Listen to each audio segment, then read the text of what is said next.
ॐ नमो भगवते वासुदेवाय। ॐ नमो भगवते वासुदेवाय। ॐ अज्ञानतिमिरान्धस्य ज्ञानाञ्जनशलाकया चक्षुरुन्मिलितं येन तस्मै श्रीगुरवे नमः। श्रीचैतन्यमनोभीष्टं स्थापितं येन भूतले स्वयं रूपः कदा मह्यं ददाति स्वपदान्तिकं।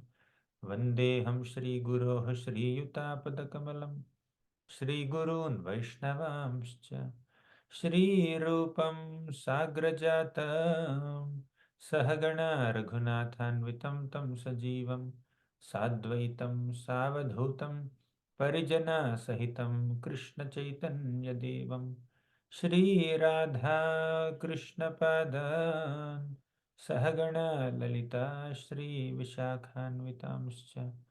हे कृष्ण करुणा सिंधो दीनबंधो जगत्पते गोपेश गोपिका कांता राधा कांता नमोस्तुते। तप्त कांचन गौरांगी राधे वृंदावनेश्वरी वृषभानुसुते देवी प्रणमामि हरिप्रिये।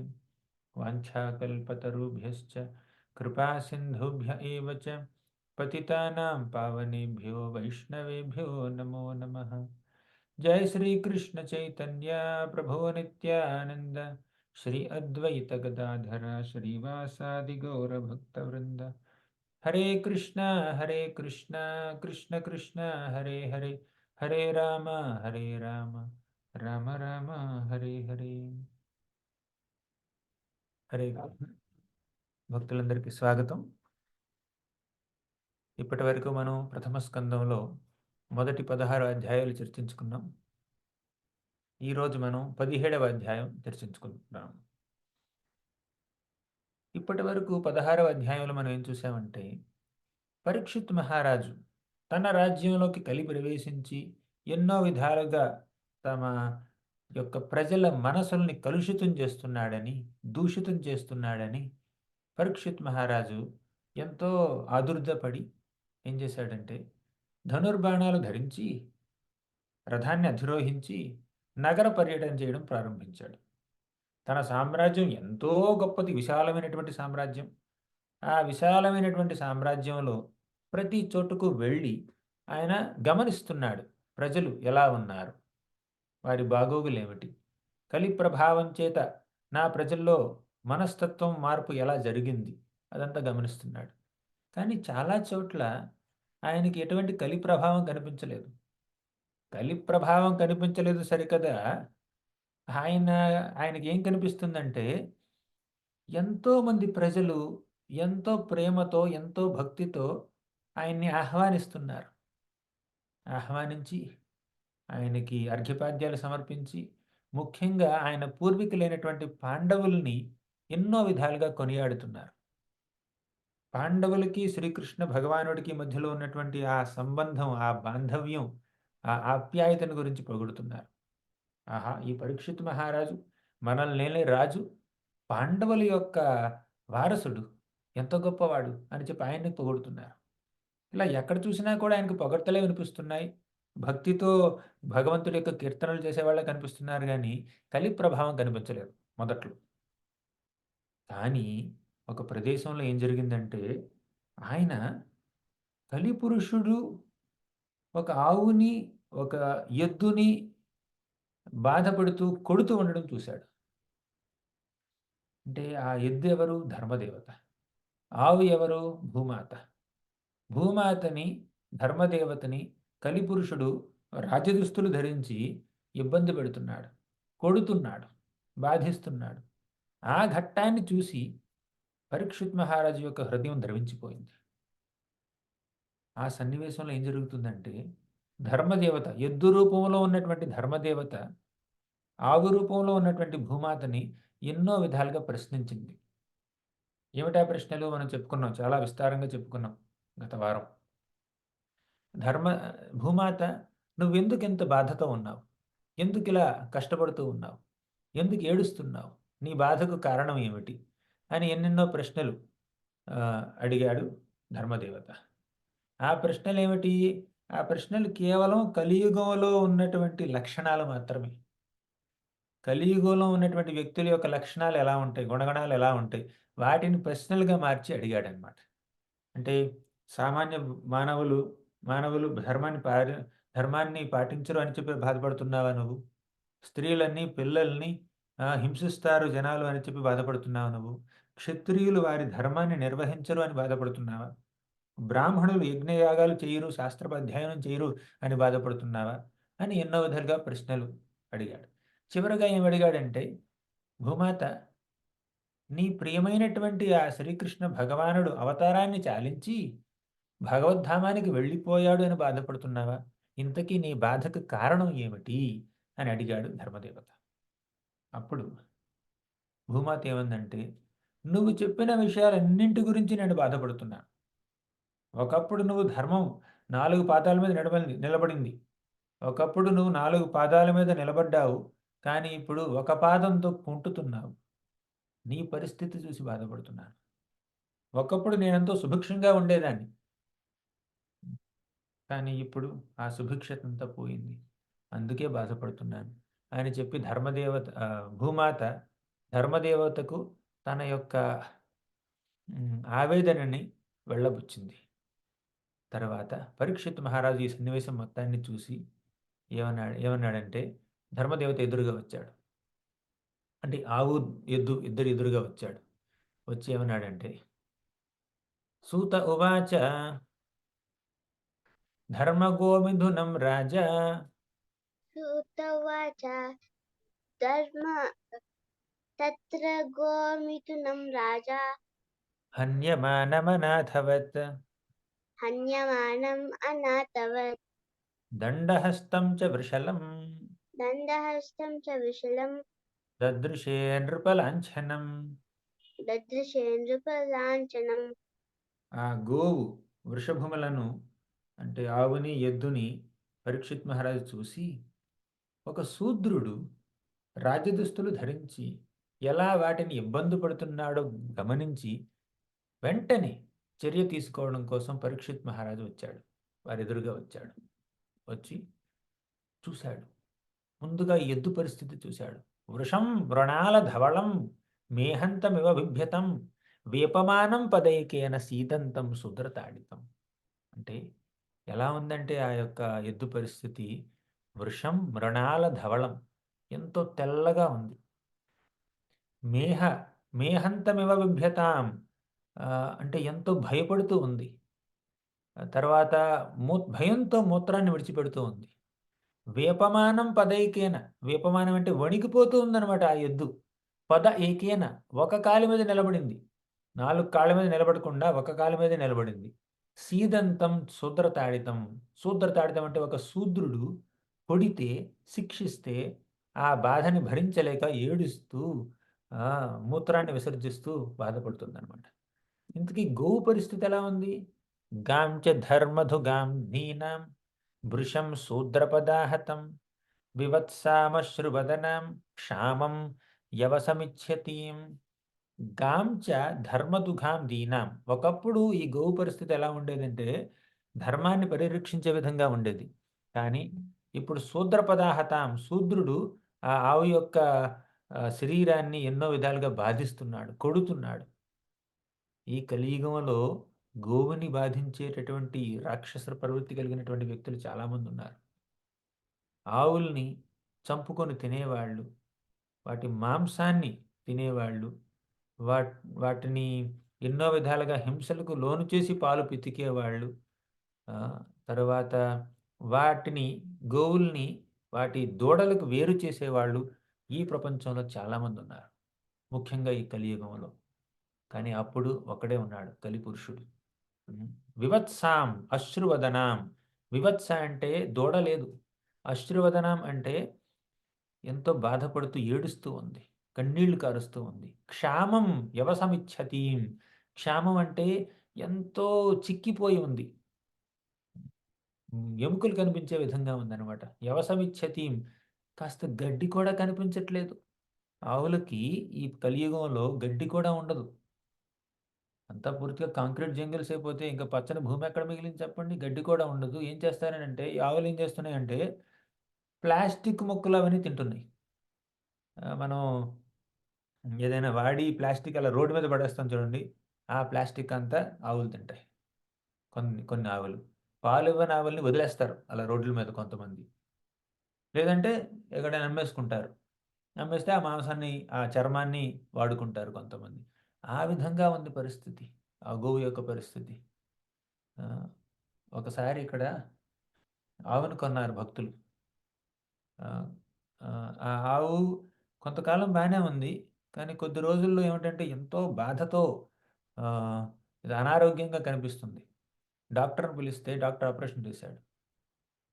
కడుపులో ఒక 10, 20 కిలోల ప్లాస్టిక్ బయటకు తీశారనమాట ఆపరేషన్ చేసి. అంత ప్లాస్టిక్ తినేసిందనమాట ఆవు. ఏంటి గడ్డి దొరక్క.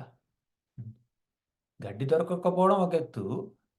తర్వాత ఆ ప్లాస్టిక్‌ని నిర్లక్ష్యంగా బయటే వదిలేయడం ఇంకో ఎత్తు. ఎండిపోయిన ఆకులు పడేస్తే ఒక రకం. కాగితం ముక్కలు పడేస్తే ఒక రకం. కానీ ప్లాస్టిక్ సంచుల్ని అలా బయట పడేస్తే అవి ఆవులు తింటే వాటికి పరిస్థితి ఏమవుతుందో చూడండి. అలా ఉంది కలియుగంలో పరిస్థితి. గోవు యొక్క పరిస్థితి. గోమాత యొక్క పరిస్థితి అలా ఉందన్నమాట. హ్మ్. సరే. 4వ శ్లోకంలో ఏం చెప్పారంటే, పప్రచ్ఛరథమారూఢా కర్తస్వరపరిచ్ఛతం మేఘగంభీరయా వాచా సరో సమారోపత కార్ముకః. ధనుర్బాణాలు ధరించినటువంటి ఈ పరీక్షిత్ మహారాజు హ్మ్. ఎంతో గంభీరంగా ప్రశ్నించాడు. ఆ! వేషధారణ చూశాడు. ఈ కలిపురుషుడి యొక్క వేషధారణ చూశాడు. రాజులా కనిపిస్తున్నాడు. కానీ ముఖ కవళికలు, తాను చేసేటటువంటి తనకున్నటువంటి ఆ ప్రవర్తన రాజులాగా లేదు. అంటే రాజుకి ఒక రాజసం ఉట్టిపడాలి. కేవలం అలా ముఖ కవళికలు చూస్తేనే ఎంతో రాజసంగా ఉండాలి. ఎంతో ఠీవీగా ఉండాలి. చూస్తే ఎంతో ధార్మికుడిలా కనిపించాలి. కానీ ఇతడు శూద్రుడిలా కనిపిస్తున్నాడు. డ్రెస్ మారినంత మాత్రాన ముఖ వర్చస్సు మార్చలేరు గదా! ముఖం మీద అరచేతి మందాన పౌడర్ పూసినంత మాత్రాన ముఖ వర్చస్సు మారదు. కాసేపు తెల్లగా కనిపించొచ్చు. కానీ ఆ ప్రవర్తన, ఆ మాట తీరు, ఆహ్, ఆహ్, నడుచుకునే విధానం అదంతా ఆహ్, అది రాజసం ఉన్నవాళ్ళు యొక్క పరిస్థితి వేరుగా ఉంటుందన్నమాట. అందుకే వేషధారణ చూసి రాజుగా కనిపించినా కూడా క్షత్రియ నియమాల్ని వ్యతిరేకిస్తున్నావు ఎవరు నువ్వు? కస్త్వం మచ్చరణే లోకే బలాంధస్య అబలాన్ బలి. బలాంధస్య అంటే నీ బలం వల్ల నువ్వు అంధుడిలా మారిపోయావు. కొంతమందికేమిటంటే కాస్త కండపుష్టి ఉంటే చాలు. మేమే గొప్ప అనుకుంటారు. అందరిని హింసిస్తూ ఉంటారు. హ్మ్. అలా ఉన్నావు నువ్వు. తర్వాత అలబలాన్ బలి. అబల అంటే నోరు లేని జీవాల్ని నువ్వెందుకిలా హింసిస్తున్నావు? నరదేవోసి వేషేణ. నరదేవ అంటే రాజు. రాజుని నరుల్లో దేవుడిగా భావిస్తారు. వేషేణ అలా రాజు వేషం ధరించి నటవత్ కర్మణా ద్విజః. నటవత్ ఒక యాక్టర్‌లాగా, ఒక నటుడిలాగా నటిస్తున్నాను రాజుగా. కానీ ఇది నువ్వు చేసే పని ఏమాత్రం సబబు కాదు. ఇంతకీ ఎవరు నువ్వు? మేఘ గంభీరయా వాచ ఎంతో గంభీరంగా మాట్లాడాడు పరీక్షిత్ మహారాజు. యస్త్వం కృష్ణే గతే దూరం సహ గాండీవ ధన్వన శోచ్యో అస్య శోచ్యాన్ రహసి ప్రహరన్ వధుమర్హసి. యస్త్వం కృష్ణే గతే దూరం. ప్రస్తుతం శ్రీకృష్ణుడు గాండీవ ధన్వనః గాండీవాన్ని ధరించినటువంటి అర్జునుడు, ఆ కృష్ణార్జునులు ఈ భూమి మీద లేరనా నీ ధీమా? నన్ను శిక్షించడానికి నేను ఏం పని చేసినా, గోవునైనా, వృషభాన్నైనా నేను బాధిస్తే నన్ను శిక్షించడానికి, నన్ను దండించడానికి కృష్ణార్జునులు లేరే అని ఎంతో ధీమాతో నువ్వేమన్నా ఇలా చెలరేగిపోతున్నావా? నేనున్నాను. ఆ కృష్ణుడి భక్తుడిని నేనున్నాను. ఆ అర్జునుడి వారసుడిని, మనుమడిని నేనున్నాను. నా ముందా నీ ఎత్తులు అని చెప్పి ఎంతో రాజసంతో ఎదుర్కొన్నాడు పరీక్షిత్ మహారాజు ఈ కలిపురుషుణ్ణి. నిన్ను వధించడానికి నేను ఏమాత్రం సంకోచించను. నిన్ను వధించడానికి నేను ఉద్యుక్తుడినయ్యానని చెప్పి వెంటనే తన యొక్క కత్తిని తీసుకొని చంపడానికి ఉద్యుక్తుడయ్యాడు మన పరీక్షిత్ మహారాజు. అప్పుడేం జరిగిందంటే పరీక్షిత్ మహారాజ్ కనిపించింది. ఇతడు తప్పు చేశాడని నాకు కళ్ళకి కనిపిస్తుంది. ఆ ఎద్దు, ఆవు బాధపడుతూ ఉన్నాయి. ఎదురుగా కర్రతో పట్టుకొని ఎదురు ఉన్నాడు. అంటే ఇతడే నేరస్తుడు అని నాకనిపిస్తుంది. కానీ నేరం చేసిన వాడిని వెంటనే దండించకుండా, ఆ నేరానికి గురైనటువంటి ఆ వ్యక్తి ఉంటాడు చూడండి. ఏమనాలి అతన్నేమనాలి? మన జస్టిస్ భాషలో ఏమంటారు? మన న్యాయ భాషలో విక్టిమ్. విక్టిమ్‌ని ఏమంటారు తెలుగులో? ఏదో ఒకటిలెండి.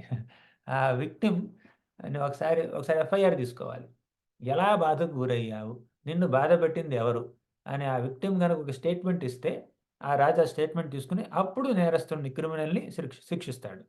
అందుకే తొందరపడి వెంటనే కలిపురుషుడిని చంపకుండా, మన పరీక్షిత్ మహారాజ్ ఏం చేశాడు? బాధితుడు కరెక్ట్. బాధితుల్ని అడిగాడనమాట. బాధితులెవరక్కడ? ధర్మదేవత, ఎద్దు, ఆవు ఇద్దరున్నారు. ముందుగా ఎద్దుని అడిగాడు. మన పరీక్షిత్ మహారాజ్ ఏమని? "త్వం వా మృణాళధవళం పాదైర్న్యోనః పదాచరన్ వృషరూపేణ కిం కశ్చిద్ దేవో నః పరిఖేదయన్ తం వా మృణాళధవళః." ఓ ఎద్దు, వృషభమా, నువ్వు ఎంతో అందంగా ఉన్నావు. వృణాల ధవళ అంటే ఎంతో తెల్లగా ఉన్నావు. పాలలా తెల్లగా ఉన్నటువంటి నీ యొక్క శరీరాన్ని చూస్తే నువ్వు ధర్మదేవత అని నాకనిపిస్తుంది. అంతేకాకుండా పదైర్న్యూత్న పదాచరన్, 4 కాళ్ళ మీద నిలబడలేకపోతున్నావు. 3 పాదాల్ని పూర్తిగా కోల్పోయావు. పాదం మీద ఎలా నిలబడుతుంది చెప్పండి? ఒక మనిషి ఒక పాదం మీద, ఒక కాలుతో నడవచ్చేమో. కుంటుతూ నడవచ్చు. కానీ 4 కాళ్ళ మీద నిలబడేటటువంటి ఒక ఎద్దు, ఒక కాలు మీద ఎలా నిలబడుతుంది చెప్పండి? 3 కాళ్ళ మీద ఏదో కష్టపడి నిలబడొచ్చు. కానీ 4 కాళ్ళ మీద నిలబడడం ఒక కాలు మీద నిలబడడం అంత సాధ్యం కాదు. అందుకే బొమ్మలో చూడండి ఎలా ఉంది పరిస్థితి. నిలబడలేకపోతుంది. వృషభ రూపేణ కిం కశ్చిద్ దేవో నః పరిఖేదయన్. నువ్వేమన్నా దేవతవా?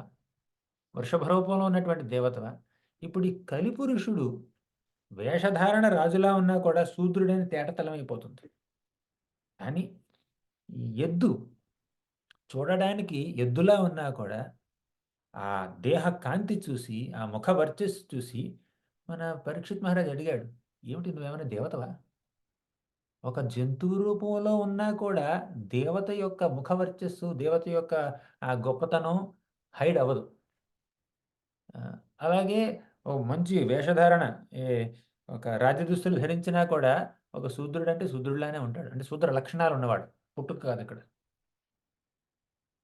ఎవరి ముఖవర్చస్సు వాళ్ళకుంటుంది. ఎవరి యొక్క తేజస్సు వాళ్ళకుంటుంది.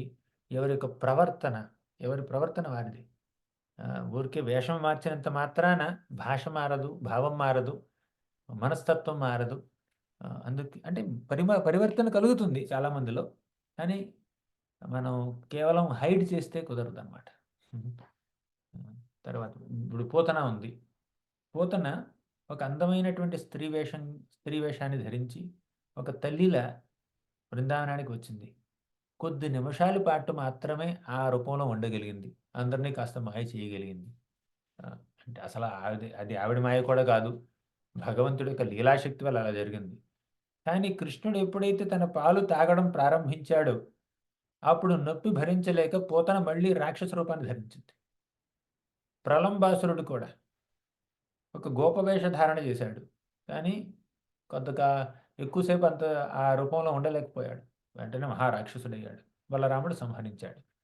ఈ విధంగా మనం మారువేషాన్ని ధరించినా, అందరిని మెప్పించే విధంగా మన వేషభాషణలను మార్చుకున్న మనలో ఉన్నటువంటి ఆ క్రూరత్వాన్ని గానీ, ఆహ్, ఆహ్, హ్మ్, పాప చింతనని మనం ఎక్కువ కాలం మనం దాచుకోలేం. కేవలం భక్తి మార్గాన్ని ఆచరించడం వల్లే ఆ పాప చింతనంతా తొలగిపోయి, మనం మంచి వ్యక్తులుగా మారుతాం. అందుకే మనం వేషం మీద కాదు మనం పెట్టవలసింది. వేషం మీద, భాష మీద కాదు మనం పెట్టవలసింది మన ధ్యాస. మన యొక్క చైతన్యాన్ని మార్చుకోవాలి. మన యొక్క మనస్తత్వాన్ని మార్చుకోవాలి. మన మనసుల్ని పరిశుద్ధం చేసుకోవడానికి ఉన్నటువంటి ఏకైక మార్గం శ్రీకృష్ణ భక్తి. భగవంతుడిని భక్తితో పూజించడం, ఆయన నామాల్ని ధ్యానించడం వల్లే మనం పరిశుద్ధం అవుతామనమాట. వృషరీపేణ కిం కశ్చిద్ దేవో నః పరిఖేదయన్.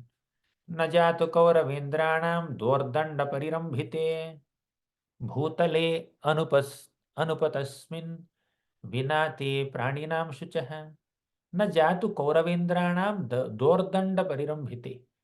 కురువంశంలో జన్మించినటువంటి రాజులుండగా వారి సమక్షంలో ఈ భూమి మీద ఎవరు కన్నీరు పెట్టకూడదు. ముఖ్యంగా గోవులు, వృషభాలు మాత్రం కన్నీరు పెట్టకూడదు.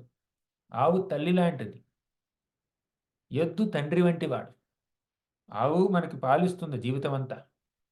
ఎద్దు మన పొలాల్ని దున్నడానికి సహకరించి మనందరికీ ధాన్యాన్ని ఇస్తుంది. ఆ ఆవుని, ఎద్దుని హింసించడం అంటే తల్లిదండ్రుల్ని హింసించినట్టే. తల్లిదండ్రుల్ని హింసించి ఎవరైనా బాగుపడగలరా చెప్పండి? కురువంశ చరిత్రలో, కురువంశ రాజులున్నటువంటి ఈ ప్రపంచంలో వారి సమక్షంలో ఇలా ఎవరు కన్నీరు కార్చలేదు. కాబట్టి మీరు వెంటనే చెప్పండి నాకు. మిమ్మల్ని బాధించిన వారు ఎవరైనా కూడా వారిని శిక్షించడానికి నేను సంసిద్ధుడిగా ఉన్నాను. మీరు ఎవరు సంకోచించకుండా చెప్పండి అని చెప్పి మన పరీక్షిత్ మహారాజు వారిని ఓదార్చాడు. వారు చెప్పినటువంటి వారికి ధైర్యాన్ని ఇచ్చాడనమాట. ఇప్పుడు ముఖ్యంగా ఎద్దుతో మాట్లాడుతున్నాడు. మా సౌరభే యాత్ర శుచో వేత్యు తే వృషలాద్ మా సౌరభే యాత్ర శుచో వ్యేతు తే వృషలాద్ భయం మారోదీంభ భద్రం తే ఖలానాం మయి శాస్తరి. ఏమంటున్నాడంటే, ఓ వృషభమ, సురభీతనుడైనటువంటి ఓ ధర్మదేవత, నిమ్న జాతికి చెందినటువంటి ఈ శూద్రుడు మిమ్మల్ని బాధిస్తున్నాడని చెప్పి నువ్వు ఏమాత్రం భయపడవలసినటువంటి అవసరం లేదు. నేను జీవించి ఉన్నంత కాలం నువ్వు బాధపడడానికి ఎటువంటి కారణము లేదు. ఖలానా మై శాస్త్రి. ఖల అంటే విలన్స్, ప్రతి నాయకులు. సినిమాలో చూస్తే మీరు నాయకులు, ప్రతి నాయకులు ఉంటారు చూడండి. ఖల అంటే విలన్ అనమాట. ఖలానా మై శాస్త్రి. ఆ ఖలాల్ని, విలన్స్ అందరినీ శిక్షించేటటువంటి హీరోని నేను అని చెప్పి పరీక్షిత్ అంటున్నాడు. అప్పుడప్పుడు మన క్షత్రియులు, రాజులు కాస్త ప్రగల్భాలు పలుకుతూ ఉంటారు. అవునా? దానికి కారణం ఏమిటి అంటే, సాధారణ రాజులు ప్రగల్భాలు పలికితే అదొకటి రకం మనం అనుకోవచ్చు. కానీ ఒక వైష్ణవుడైనటువంటి రాజు, పరీక్షిత్ మహారాజు, ఆయన ఎందుకు ప్రగల్భాలు పలుకుతున్నాడు? ఒకటి, ఈ ప్రగల్భాలు పలకడం, బోస్ట్ చేయడం, తనకు సొంత గొప్ప చెప్పుకోవడం, అది సాధారణంగా తప్పు. అది వైష్ణవ సంప్రదాయానికి వ్యతిరేకం. కాకపోతే అప్పుడప్పుడు మన గురించి మనం చెప్పవలసి వస్తుంది సందర్భవశాత్తు. ఇందుకు ఇక్కడ సందర్భం ఏమిటి? ఈ ఆవుని, ఎద్దుని ఈ కలిపురుషుడు హింసిస్తున్నాడు. ఆ హింసకు గురైనటువంటి ఆ బాధితుల్ని ఓదార్చడానికి తన గురించి తాను చెప్పుకున్నాడే తప్ప గర్వంతో చెప్పుకోలేదు, అహంకారంతో చెప్పుకోలేదు.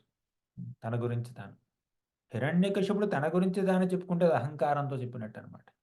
కానీ పరీక్షిత్ మహారాజు, నేను ఎవరైనా పర్వాలేదు శిక్షిస్తాను అని అంటే, ఒక క్షత్రియుడిగా, ఒక రాజుగా అంటే, నేను నిన్ను రక్షిస్తాను అని ఆయన రీఅష్యూరెన్స్ ఇస్తున్నాడు అనమాట. నచ్చ చెప్తున్నాడు వాళ్ళకి. తర్వాత వారికి ధైర్యాన్ని ఇస్తున్నాడు. ఆంజనేయుడు ఈ లంకా సముద్రాన్ని లంఘించే ముందు ఏమన్నాడంటే, నేను లంకా సముద్రాన్ని అవలీలగా లంఘించగలను, రావణాసురుణ్ణి నేను ఓడించగలను, అంతేకాదు లంక మొత్తాన్ని దహించగలను, మేరు పర్వతాన్ని కూడా ప్రదక్షిణం చేయగలను, గరుత్మంతుడంత వేగంగా ప్రయాణించగలను అని చెప్పి తన గురించి తాను ఎంతో ప్రగల్భాలు పలికాడు ఆంజనేయుడు. అవునా? కానీ అది గర్వం కాదు. అప్పుడు పరిస్థితి ఎలా ఉందంటే, ఈ వానర వీరులందరూ ఎంతో నిరుత్సాహానికి లోనయ్యారు. ఇంత పెద్ద మహాసముద్రమే, 100 యోజనాల వెడల్పు ఉన్నటువంటి ఈ మహాసముద్రాన్ని దాటే శక్తి ఎవరికుంది? మా ఎవరికి లేదు అని చెప్పి వాళ్ళు బాధపడుతూ ఉన్నారు.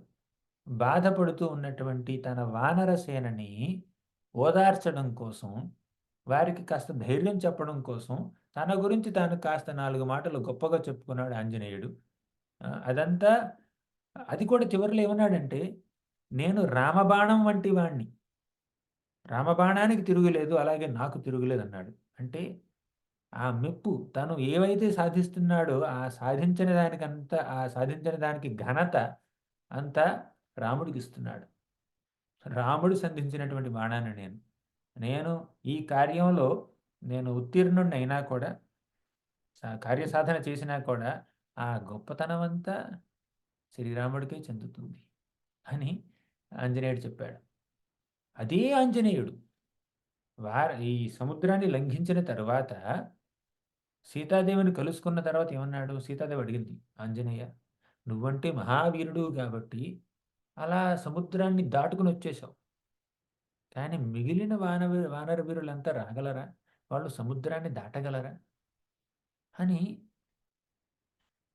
సీతమ్మ అడిగితే అప్పుడు ఆంజనేయుడు ఏమన్నాడు తెలుసా? అమ్మా నేను ఒక దూతలా వచ్చాను. ఇంతకీ ఎవరిని దూతగా పంపిస్తారో నీకు తెలుసా? ఎవరైతే అందరికన్నా బలహీనులు వాళ్ళని మాత్రమే దూతలుగా వినియోగిస్తారు. నేను అందరికన్నా బలహీనుడిని. సుగ్రీవుడి యొక్క మహాసేనలో నేను ఒక చిన్న వానరుణ్ణి మాత్రమే. సుగ్రీవుడి యొక్క వానర సేనలో ప్రతి సైనికుడు నాకన్నా బలవంతుడు, కనీసం నాతో సమకాలీనుడు. నాకన్నా తక్కువ వాళ్ళు అక్కడ ఎవరు లేరు అన్నాడు. సముద్రం అవతల తీరంలో ఏమన్నాడు? నేనే గొప్ప అన్నాడు. ఇక్కడేమంటున్నాడు సీతాదేవి దగ్గర సముద్రం యువతల తీరంలో? లేదు లేదు అందరూ నాకన్నా గొప్ప అంటున్నాడు.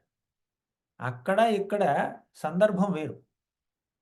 ఇక్కడ సీతతో మాట్లాడుతున్నాడు, అక్కడ వానరులతో మాట్లాడుతున్నాడు. కానీ తన మనస్తత్వం మాత్రం ఒకటే. ఏమిటా మనస్తత్వం? అక్కడ వానర వీరుల్ని ఓదార్చాలి, ఇక్కడ సీతమ్మను ఓదార్చాలి. కేవలం ఇతర భక్తుల్ని ఓదార్చడం కోసం అప్పుడప్పుడు మనం మనల గురించి 4 మాటలు ఎక్కువ చెప్పుకుంటే అది గర్వం అనిపించుకోదు, అది అహంకారం అనిపించుకోదు. కానీ అనవసరంగా మన గొప్పలు మనం చెప్పుకుంటే అది అహంకారం అనమాట. కానీ ఎదుటి వారికి కాస్త ధైర్యాన్ని ఇవ్వడం కోసం ఏం పర్వాలేదు నేను చూసుకుంటాను, మీరేం బాధపడకండి నేను చూసుకుంటాను అని రీఅష్యూరెన్స్ ఇస్తున్నారనమాట. అది ధైర్యం చెప్పడం మాత్రమే, అది అహంకారం కాదు. అదే విధంగా ఇక్కడ కూడా అంటున్నాడు. ఇప్పుడు పిల్లవాడికి ఏదైనా భయం వేసిందనుకోండి, జూకి వెళ్ళాడు. ఆ జూలో చూసి ఏదో పెద్ద పులినో, సింహాన్నో చూసి భయపడుతున్నాడు పిల్లవాడు. అవునా? వాడు పిల్లలేమంటా తల్లిదండ్రులు ఏమంటారు? "ఏం పర్లేదు నేనున్నాను భయం లేదు." ఇప్పుడు భయం లేదని అంటున్నాడు అంతే. ఆ పులి గనక బయటకొస్తే తండ్రికి కూడా భయమే, తల్లికి కూడా భయమే. వాళ్ళు కూడా పారిపోతారు. అవునా? కానీ పిల్లవాడికి కొంచెం ధైర్యం చెప్పడం కోసం, నచ్చచెప్పడం కోసం పిల్లవాడి ముందు వాళ్ళు అంటున్నారు, "ఏం భయం లేదు నేనున్నాను కదా! నా చెయ్యి పట్టుకో." చెయ్యి పట్టుకున్నంత మాత్రాన ఏమవుతుంది? ఏమవ్వదు. ఒకసారి పులి బయటకొస్తే ఏమవ్వదు. కాకపోతే ఆ పులి బోనులోనే ఉంది ఇంకా బయటికి రాలేదు అని తండ్రికి తెలుసు, బిడ్డకి తెలీదు. కేవలం బిడ్డను ఓదార్చడం కోసం తండ్రి అలా అంటున్నాడు. అంతకన్నా ఇంకేం లేదు. అంటే ఎదుటి వారికి ధైర్యం చెప్పడం కోసం అప్పుడప్పుడు నేను చూసుకుంటాను అనటం తప్పులేదు. అదే అంటున్నాడు. "మారోదింబ భద్రం తే" రోదన చెయ్యొద్దు. అమ్మా తల్లి, గోమాత నువ్వు బాధపడొద్దు. నేనున్నంత కాలం ఎవరు నిన్ను హింసించలేరు అని చెప్తున్నాడు పరీక్షిత్ మహారాజు. తర్వాత యస్య రాష్ట్రే ప్రజాః త్రస్యంతే స్వాధ్వజా సాధుభిః తస్య మత్తస్య నశ్యంతి కీర్తిరాయుర్భగో గతిః. ఏ రాజైనా ఒక నీచ కార్యం చేసేటటువంటి ఆ వ్యక్తిని ఖచ్చితంగా శిక్షించవలసిందే. ఎవరి రాజ్యంలో అయితే ప్రజలు సుభిక్షంగా ఉంటారో, ఎవరైతే ఏ రాజ్యంలో అయితే ప్రజలు భయం లేకుండా, తరువాత వారి యొక్క మర్యాదలకి ఎటువంటి ఆటంకం లేకుండా, వారి ఆయుష్ క్షీణించకుండా, వారి యొక్క భగ అంటే భాగ్యం తరగకుండా ఉంటారో, అటువంటి ప్రజలు సరైనటువంటి రాజు సంరక్షణలో ఉన్నట్టు. అసలు రాజుగారి ముఖ్యమైనటువంటి బాధ్యత ఏమిటో తెలుసా? ఏషరాజ్ఞాం పరో ధర్మో. ప్రతి రాజు యొక్క పరో ధర్మం ఏమిటంటే యార్తానామాంతి నిగ్రహ అత ఏనం వధిష్యామి భూతద్రుహామసత్తమం. ఎవరైతే ఎదుటి వారిని అనవసరంగా ఇబ్బంది పెడుతున్నారో, అలా ఇబ్బంది పెట్టేటటువంటి వ్యక్తుల్ని శిక్షించడమే రాజుగారి యొక్క పరోధర్మం. వధిష్యామి అత ఏనం వధిష్యామి, వారిని నేను చంపుతాను. భూతద్రోహం అసత్తమం, అసత్తములుంటారు చూడండి. అసత్ అంటే చెడ్డవారు. అసత్తమం అంటే చెడ్డవారందరిలోకి గొప్పవారు. అంటే మహా చెడ్డవాళ్ళు. పెద్ద పెద్ద విలన్స్ అనమాట. వాళ్ళందరినీ సామాన్య మానవులకు ద్రోహం చేసేటటువంటి ఆ అసత్తముల్ని వధించడం నా యొక్క నా యొక్క బాధ్యత. రాజుగారి యొక్క బాధ్యత అన్నాడు. కో को अवृश्चत्तव पादां स्त्रीन् सौरभेय चतुष्पद मा भुवंस्तादृशा राष्ट्रे राज्ञां कृष्णानुवर्तिनाम्. प्रविष्टस्तव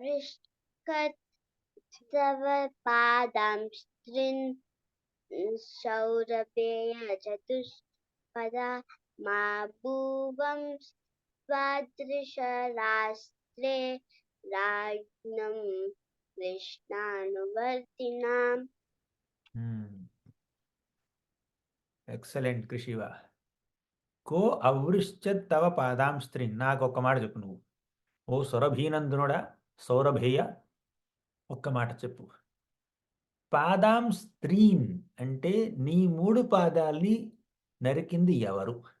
చతుష్పద, 4 పాదాల మీద నిలబడి ఉండవలసినటువంటి నువ్వు ఇప్పుడు ఒక పాదం మీద నిలబడడానికి ప్రయత్నిస్తున్నావు. నీ ఇప్పుడు 3 పాదాలని బాధించింది ఎవరు? మా భూవంస్తాదృశే రాష్ట్రే రాజ్ఞాం కృష్ణానువర్తినాం. నీ 3 పాదాలని ఖండించినటువంటి వ్యక్తి గురించి నాకు చెప్పు. భయపడాల్సినటువంటి అవసరమే లేదు. ఎందుకంటే మేము రాజులం. ఎటువంటి రాజులం? కృష్ణానువర్తినాం రాజులం. అంటే కృష్ణుడి యొక్క బోధనల్ని పాటించేటటువంటి రాజులం.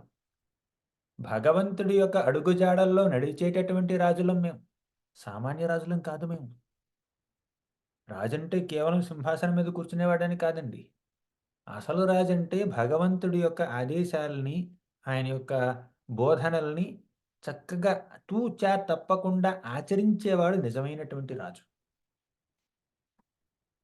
యుధిష్ఠిర మహారాజు ఎలా పరిపాలించాడో తెలుసా? నిశమ్య భీష్మోక్తమథాచ్యుతోక్తం. భీష్ముడు అందించినటువంటి బోధనల్ని, తర్వాత అచ్యుతుడు కృష్ణుడు చెప్పినటువంటి ఆ సందేశాలని పాటిస్తూ రాజ్యాన్ని పరిపాలించాడు మన యుధిష్ఠిర మహారాజు. అటువంటి రాజులు ఉన్నటువంటి ఈ రాజ్యంలో ఒక వృషభం, ఒక గోవు ఇలా విలపించడం నేను తట్టుకోలేను. చెప్పు, ఎవరైనా పర్వాలేదు. ఆఖ్యాహి వృషభద్రం వః సాధూనామకృతాగసాం ఆత్మవైర్యాప్య కర్తానాం పార్థానాం కీర్తిదూషణం. నేను గనక ఆ దుష్టుల్ని, నిన్ను బాధించినటువంటి దుష్టుల్ని శిక్షించకుండా ఉంటే నేను నా తాత అయినటువంటి అర్జునుడికి అపకీర్తి తెచ్చినవాడిని అవుతాను. పార్థానాం కీర్తిదూషణం. నా యొక్క పూర్వీకులు ఎవరు? పాండవులు. పాండవులు ప్రజల్ని ఎన్నో విధాలుగా రక్షించినట్టు ప్రతీతి. అలా జన సంరక్షణ చేసినటువంటి ఆ పాండవుల వారసునైనటువంటి నేను మిమ్మల్ని రక్షించలేకపోతే వారి యొక్క కీర్తికి అపకీర్తి తెచ్చిన వాడిని అవుతాను. వారి పరువు నిలబెట్టవలసినటువంటి అవసరం నాకుంది. వారి యొక్క పేరు ప్రతిష్టల్ని నేను నిలబెట్టాలి, పెంచాలి. కాబట్టి చెప్పు, నిన్ను బాధించినటువంటి వాళ్ళు ఎవరు నాకు చెప్పు, నేను వాడి సంగతి చూస్తాను చెప్పన్నాడు. జనే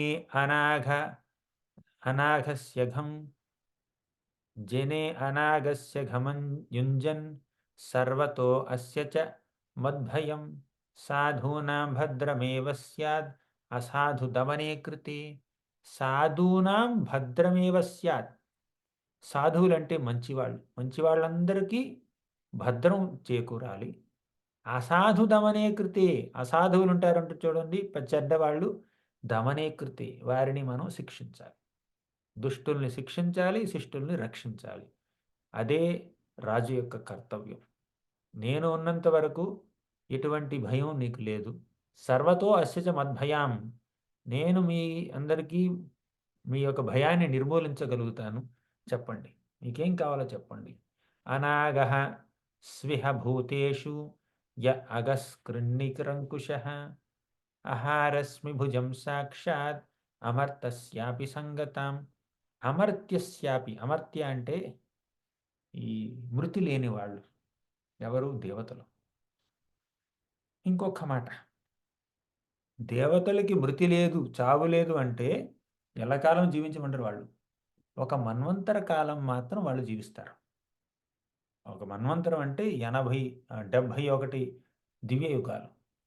దివ్యయుగం అంటే 4 యుగాల్ని కలిపితే ఒక దివ్యయుగం అంటారు. చతుర్యుగం అని కూడా అంటారు. అలా 71 దివ్యయుగాలు, 71 చతుర్యుగాలు కలిస్తే ఒక మన్వంతరం అవుతుంది. అలా ఒక మన్వంతర కాలం మాత్రం దేవతలు, దేవతలు చావు లేకుండా ఉంటారనమాట. అమృతం సేవించిన వాళ్ళు. ఆఖరికి దేవతలే నిన్ను బాధపెట్టినా కూడా నేను వారిని శిక్షించగలను. వాళ్ళు స్వర్గలోకవాసులైనా కూడా చెప్పు పర్వాలేదు. నేను శిక్షిస్తాను. ఇంతకీ నిన్ను బాధించినటువంటి వ్యక్తులెవరు? అని పరీక్షిత్ మహారాజు ఎన్నో విధాలుగా అడిగాడనమాట ధర్మదేవతని. రాజ్ఞో హి పరమో ధర్మః స్వధర్మస్థానుపాలనం శాసతో అన్యాన్ యథాశాస్త్రం అనపద్యుక్త అనపద్యుక్త దానిహ. राज्ञो हि परमो धर्म स्वधर्मस्थानुपालनं शास्त्रोऽन्यात् शास्त्रम् अनापद्युपतानिह.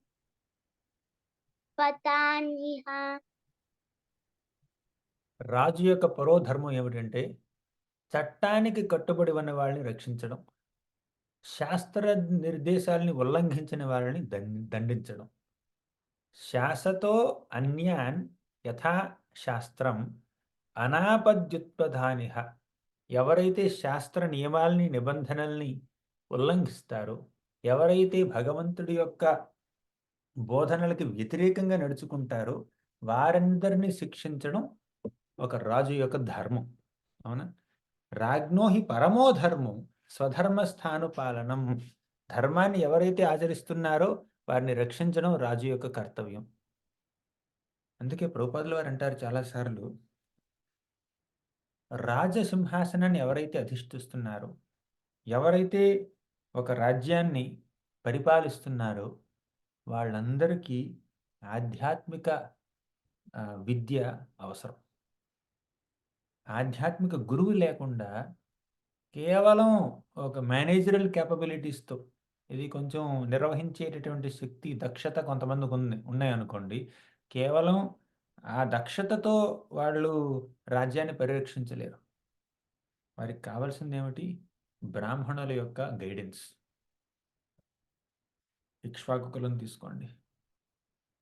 అక్కడ దశరథ మహారాజు గాని, శ్రీరామచంద్రుడు గాని, సగర మహారాజు గాని, ఆ వంశంలో పుట్టినటువంటి రాజులందరూ ఎలా రాజ్యం చేశారు? ఎలా అందరినీ రక్షించారు? బ్రాహ్మణుల యొక్క గైడెన్స్‌తో. రాజగురువులుంటారు. రాజులందరికీ రాజగురువులుంటారు.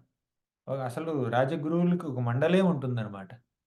కొంతమంది ఋషులు, మునులు, బ్రాహ్మణులు ఆ రాజుగారికి సలహాలు ఇస్తూ ఉంటారు. ఇలా చేయండి, అలా చేయండి అని. వారు చెప్పినటువంటి ఆ సలహాలని అనుగుణంగా రాజరికం చేస్తూ ఉంటారు ఈ రాజులు.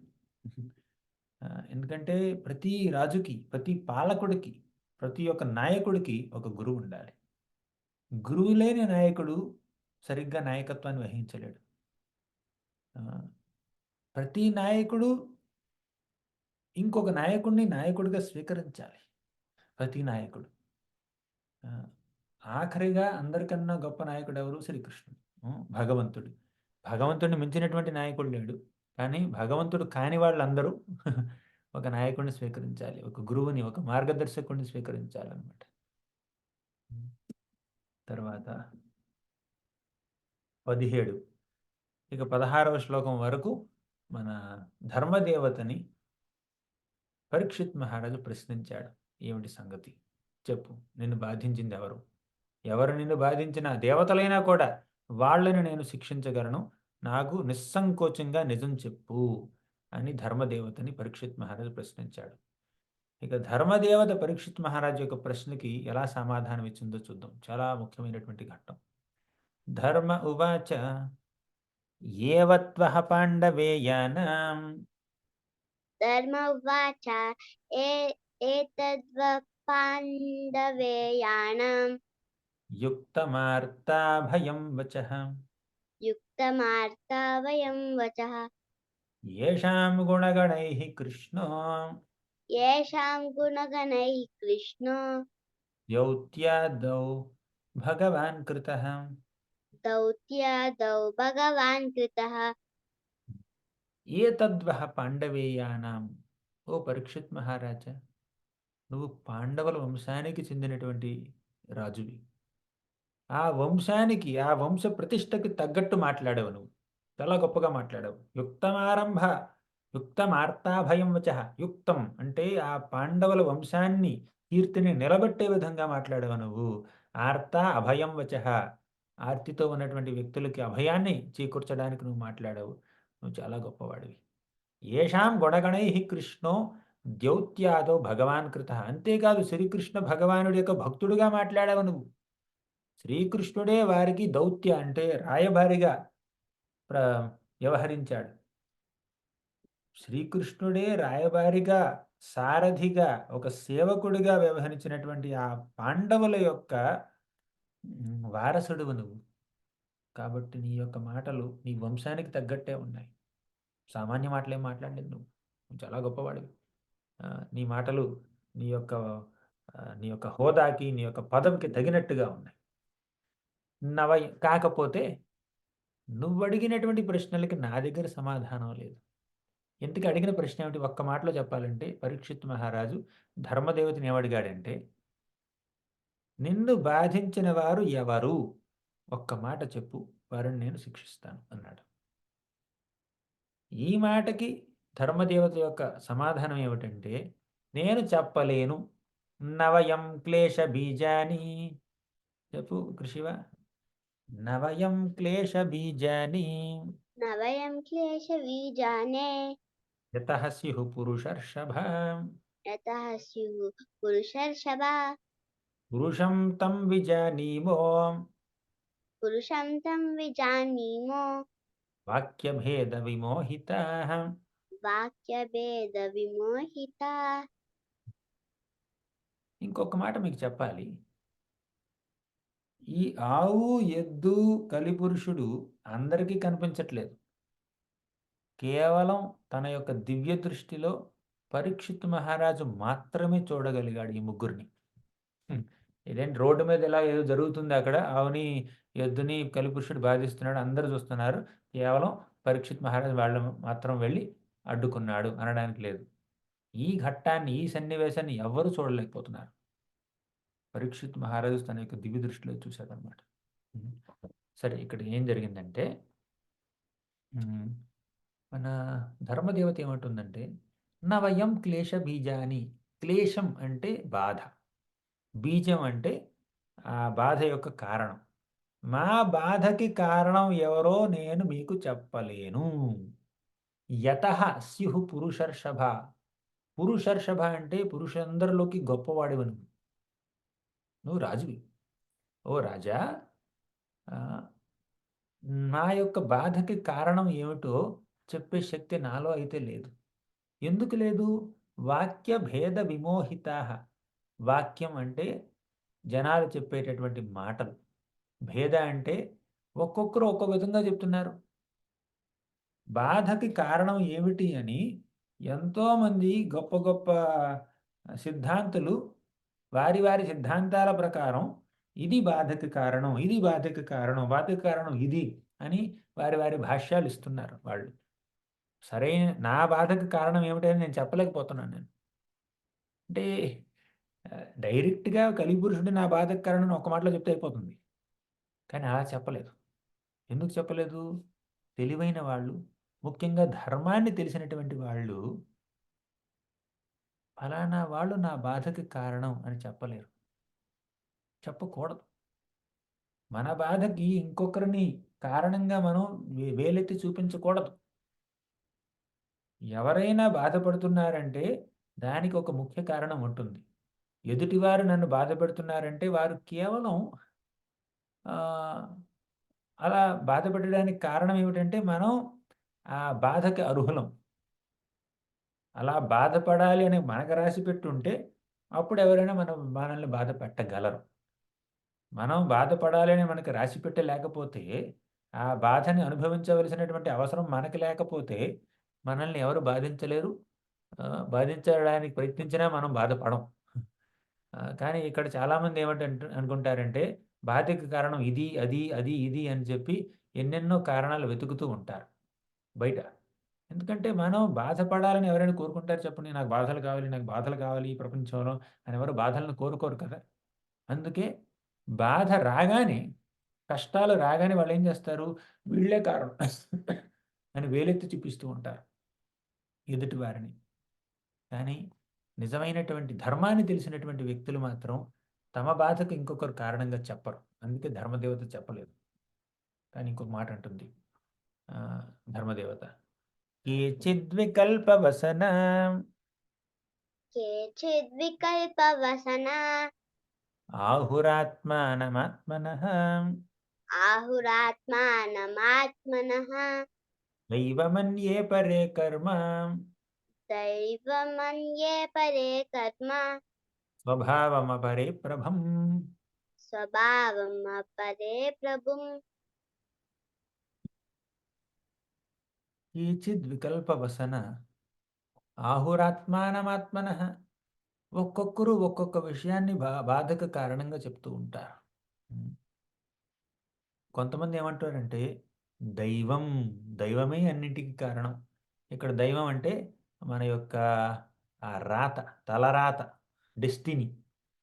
అదే కారణం అని కొంతమంది అంటూ ఉంటారు. అన్యే అపరే కర్మ. కొంతమంది కర్మయే కారణం అంటారు.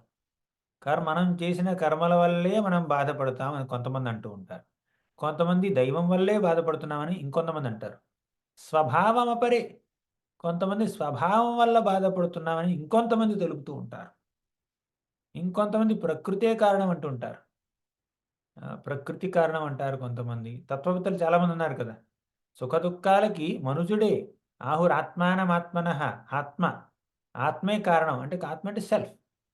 దాని స్వయంకృత అపరాధం అంటారు చూడండి. మనిషే కారణం అని కొంతమంది అంటారు. దైవం కారణం అని ఇంకొంతమంది అంటారు. తర్వాత కర్మ కారణం అని ఇంకొంతమంది అంటారు. ప్రకృతి కారణం అని ఇంకొంతమంది అంటారు. ఇలా బాధకి ఎన్నెన్నో కారణాలను వెతుకుతూ ఉంటారు కొంతమంది. ఇంతకీ ఎవరేమంటారో తెలుసుకుంటారా? అద్వైతవాదులు ఉంటారు. వాళ్ళు ఆత్మే అన్నింటికి కారణం అంటారు. వారిని అద్వైతవాదులు అంటారు. దైవమే అన్నింటికి కారణం అంటారు కొంతమంది. వాళ్ళు దైవజ్ఞులు. ఇక్కడ దైవం అంటే భగవంతుడని కాదు. దైవం అంటే సూపర్ హ్యూమన్ పవర్స్. అంటే దేవతలు. ఒక మాటలో చెప్పాలంటే దేవతలు. మనం చేసినటువంటి పనులకి ప్రతిఫలాన్ని ఇచ్చేటటువంటి దేవతలుంటారు చూడండి. వాళ్ళే కారణం. కర్మణా దైవనేత్రేణ జంతుర్దేహోపపద్యతే. మూడవ స్కందంలో ఈ మాటొస్తుంది. కర్మణా దైవనేత్రేణ. మనం చేసే కర్మలన్నింటినీ ఆ దైవనేత్రాలు చూస్తూ ఉన్నాయి. మనం చేసే ప్రతి పనికి సాక్ష్యం ఉంటుంది. ఎవరా సాక్షులు? రాత్రి, పగలు, దిక్కులు, సూర్యుడు, చంద్రుడు, యమధర్మరాజు, పరమాత్మ ఇలా మనం చేసే ప్రతి పనిని సాక్షీభూతంగా ఉండి గమనించేవాళ్ళు ఒక 12 మందుంటారు. మనం ఏదైనా ఒక పని చేశామనుకోండి, ఆ పనిని ఈ సాధారణ మానవుల యొక్క దృష్టి నుంచి తప్పించుకోవచ్చు. కానీ దైవుడి దృష్టి నుంచి మాత్రం తప్పించుకోలేం. ఆ! ఇప్పుడు ఇక్కడ ట్రాఫిక్ సిగ్నల్ పడిందనుకోండి. ఇప్పుడు నేను అమెరికాలో ఉన్నాను. ఆహ్, ఇది బండి నడుపుతున్నప్పుడు ట్రాఫిక్ కానిస్టేబుల్ ఒక్క దగ్గర కూడా కనిపించలేదు. ఎక్కడ ట్రాఫిక్ కానిస్టేబుల్ కనిపించరు మనకి. ఇండియాలో అయితే కనిపిస్తారు ఎక్కడ పడితే అక్కడ. కానీ ఇక్కడ మాత్రం ట్రాఫిక్ కానిస్టేబుల్ కనిపించరు. కానీ రోడ్లు నిర్మానుష్యంగా ఉన్నాయి. అయినా కూడా ట్రాఫిక్ సిగ్నల్ దగ్గర ఆగుతారు జనాలు. రెడ్ సిగ్నల్ పడితే ఆగుతారు.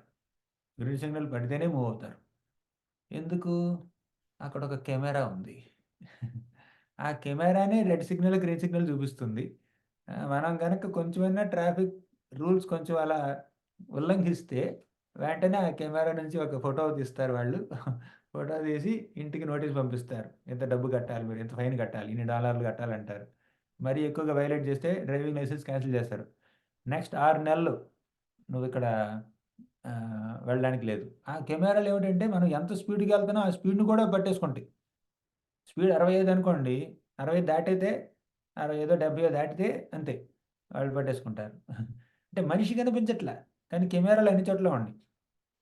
మానవ మాత్రులే ఇన్ని కెమెరాల్ని సృష్టించి మనం ఎప్పుడెప్పుడు ఏమేం చేస్తున్నాం అన్నీ తెలుసుకోగలిగితే దైవం, దైవం యొక్క నెట్వర్క్ ఇంకెంత ఫాస్ట్‌గా ఉంటుంది చెప్పండి. ఆ! ఇప్పుడు సపోజ్ మీరు ఈ ఫోన్‌లో సెర్చ్ చేశారనుకోండి. ఏదో 4 రకాల పాటలో లేకపోతే లెక్చర్‌లో ఏదో సంథింగ్ సెర్చ్ చేస్తున్నారు యూట్యూబ్‌లో. నెక్స్ట్ టైమ్ ఏమిటంటే మీరు సెర్చ్ చేసిన దాన్ని బట్టి, మీరు దేనికోసమైతే వెతికారో అదంతా అది మనసులో పెట్టుకొని మనసులోనో, మెమరీలోనో పెట్టుకొని గూగుల్ ఏం చేస్తుందంటే నెక్స్ట్ మళ్ళీ మీరు మీకేం కావాలనుకుంటున్నారో అది ముందే ఊహించేసి మీకేం కావాలో అది ఇస్తుందనమాట. అమెజాన్ కూడా అంతే. అంటే కేవలం మానవ మాత్రులు సృష్టించినటువంటి ఇంటర్నెట్‌లు, కెమెరాలు తర్వాత యూట్యూబ్‌లు ఇవే మన మనసుని అర్థం చేసుకోగలిగితే మనం ఏం చేస్తున్నాం అవన్నీ నోటీస్ చేసుకోగలిగితే, మన హిస్టరీ ఉంటదనమాట. కాల్ హిస్టరీ ఉంటుంది. తర్వాత బ్రౌజింగ్ హిస్టరీ ఉంటుంది. ఇప్పుడు మనం చేసే ప్రతి పనిని కేవలం ఇంటర్నెట్ మాత్రమే క్యాప్చర్ చేయగలిగితే, ఇంక భగవంతుడి నెట్వర్క్ ఇంకెంత గొప్పది చెప్పండి. మానవుల యొక్క కళ్ళ నుంచి మనం మనల్ని రక్షించుకోగలుగుతామేమో. సీసీ కెమెరాల నుంచి రక్షించుకోగలుగుతామేమో. కానీ దైవ నేత్రాల నుంచి మాత్రం మనం ఎప్పుడూ తప్పించుకోలేం. హ్మ్. ఆయన కాలిక్యులేషన్‌లో ఎటువంటి తప్పు ఉండదనమాట. అందుకే దైవనేత్రేణ అన్నారు. దైవం అంటే ఈ మానవాతీత శక్తులు మనల్ని ఎల్లప్పుడూ గమనిస్తూ ఉన్నాయి. దైవజ్ఞులు ఆ దైవమే అన్నింటికి కారణం అంటారు. గ్రహాలు గమనిస్తూ ఉన్నాయి. తర్వాత మీమాంసకారులుంటారు. వాళ్ళేమిటి కర్మే అన్నింటికి కారణం. నువ్వు చేసినటువంటి పనులే నీ యొక్క కష్టాలకు గాని, సుఖాలకు గాని కారణం అంటారు. ఇంకొంతమంది లోకాయతులని ఉంటారు. వాళ్ళు స్వభావమే అన్నింటికి కారణం అంటారు. అద్వైతవాదులు ఆత్మే కారణం అంటారు. దైవజ్ఞులు దైవమే కారణం అంటారు. మీమాంసకారులు కర్మే అన్నింటికి కారణం అంటారు. లోకాయుతులు ఏమిటంటే స్వభావమే మన యొక్క సుఖదుఖాలకి కారణం అంటారు. అంటే ఒక్కొక్క ఫిలాసఫర్, ఒక్కొక్క తత్వవేత్త ఒక్కో రకంగా చెప్తున్నాడనమాట. బాధకు కారణం. నువ్వడిగావు నవయం క్లేశబీజాని. క్లేశబీజ అంటే నా బాధకి కారణం ఏమిటని నువ్వడిగావు చూడు. దానికి ఎంతోమంది తత్వవేత్తలు ఎన్నెన్నో కారణాలు చెప్తున్నారు. కొంతమంది ఆత్మ అంటున్నారు. కొంతమంది దైవం అంటున్నారు. కొంతమంది కర్మ అంటున్నారు. కొంతమంది స్వభావం అంటున్నారు. స్వభావం అంటే మీకు తెలిసిందే. కానీ ఇంతకీ ఎవరు కారణం? ఈ కారణాలన్నీ తప్పా? ఒక్కోళ్ళు ఒక్కటి ఎందుకు చెప్తున్నారు? ఈ కారణాలన్నీ తప్పు కాదండి. మనం చేసినటువంటి మనకొచ్చేటటువంటి కష్టాలకి కారణం మన పనులు అని చెప్పడం తప్పు కాదు. కాకపోతే అది మాత్రమే కారణం అనుకోవడం తప్పు. మన స్వభావం కారణం అనుకోవడం తప్పు కాదు. కానీ ఆ స్వభావం మాత్రమే కారణం అనుకోవడం తప్పు. స్వభావము కరెక్టే. కర్మ కరెక్టే. ఆత్మ కరెక్టే. దైవం కూడా కరెక్టే. ఇన్‌కరెక్ట్ కాదు. కానీ ఇన్‌కంప్లీట్. ఇన్‌కంప్లీట్ అంటే ఏంటో తెలుసా? అసలు మనం చేసిన కర్మలకి ఫలితం ఎలా ఉంటుంది అని ఎవరు డిసైడ్ చేశారు? భగవంతుడు డిసైడ్ చేశాడు. తరువాత పైనున్నటువంటి దేవతలు, మానవాతీత శక్తులు మనల్ని ఎప్పుడూ ఇలా గమనించాలి. మనం చేసే పనుల్ని గమనించి మన పనులకి సరైనటువంటి ప్రతిఫలాన్ని మనకు అందివ్వాలి అని ఎవరు డిసైడ్ చేశారు? భగవంతుడు డిసైడ్ చేశాడు. కాబట్టి అన్ని కారణాలకి కారణం ఆయనే. వీటన్నింటిని కర్మని, దైవాన్ని, స్వభావాన్ని, ఆత్మని మనం మన బాధకు కారణంగా గుర్తించవచ్చు. కానీ వాటికి అతీతంగా ఉన్నటువంటి ఇంకో కారణం ఏమిటో తెలుసా? భగవంతుడు. భగవంతుడే అన్నింటికి కారణం. అందుకే బ్రహ్మ సంహితలో బ్రహ్మదేవుడు ఏమంటాడంటే, ఈశ్వరః పరమః కృష్ణః సచ్చిదానంద విగ్రహ అనాదిరాదిర్గోవింద సర్వకారణ కారణం. అన్ని కారణాలకి కారణం ఆయనే. కర్మ కారణమే కావచ్చు. కానీ ఆ కర్మకు కూడా కారణం ఆయనే. దైవం కారణమే. ఆ దైవానికి కూడా కారణం ఆయనే. స్వభావం స్వభావం కారణమే, కానీ స్వభావానికి కూడా కారణం ఆయనే. ఈ విధంగా అన్నింటికీ కారణం ఆయనే. ఆ మాటని ఇండైరెక్ట్‌గా ధర్మదేవత ఇలా చెబుతుందన్నమాట. అప్రతర్క్యాత్ అనిర్దేశ్యాత్ ఇతి కేష్వపి నిశ్చయః అత్రానురూపం రాజర్షి విమృశస్వ మనీషయ. అప్రతర్క్యాత్ అనిర్దేశ్యాత్. అప్రతర్క్యాత్ అంటే మన తర్కం ద్వారా అర్థం చేసుకోలేం ఆ కారణాన్ని. అనిర్దేశ్యాత్ దాన్ని మనం మన యొక్క గొప్పతనంతో, మన యొక్క మనశ్శక్తితో, బుద్ధితో మనం అర్థం చేసుకోలేం. మన బుద్ధికి అతీతమైనటువంటిది ఆ కారణం. ఏమిటా కారణం? భగవంతుడే. ఇతికేష్వపి నిశ్చయ అత్రానురూపం రాజర్షి విమృశ్య స్వమనీషయ. స్వమనీషయ, నీ యొక్క తెలివితేటలతోనే నువ్వు అనుకో కారణం ఏమిటి అని, తెలుసుకో అని ఒక రకమైనటువంటి క్రిప్టిక్ ఆన్సర్ ఇచ్చింది ధర్మదేవత. అన్ని కారణాలకి కారణం ఆయనే. అందుకే గజేంద్రుడు ఏమంటుంటాడంటే, నమో నమస్తే అఖిల కారణాయ. తెలుసా నీ కృషి అది శ్లోకం? నమో నమస్తే అఖిల కారణాయ.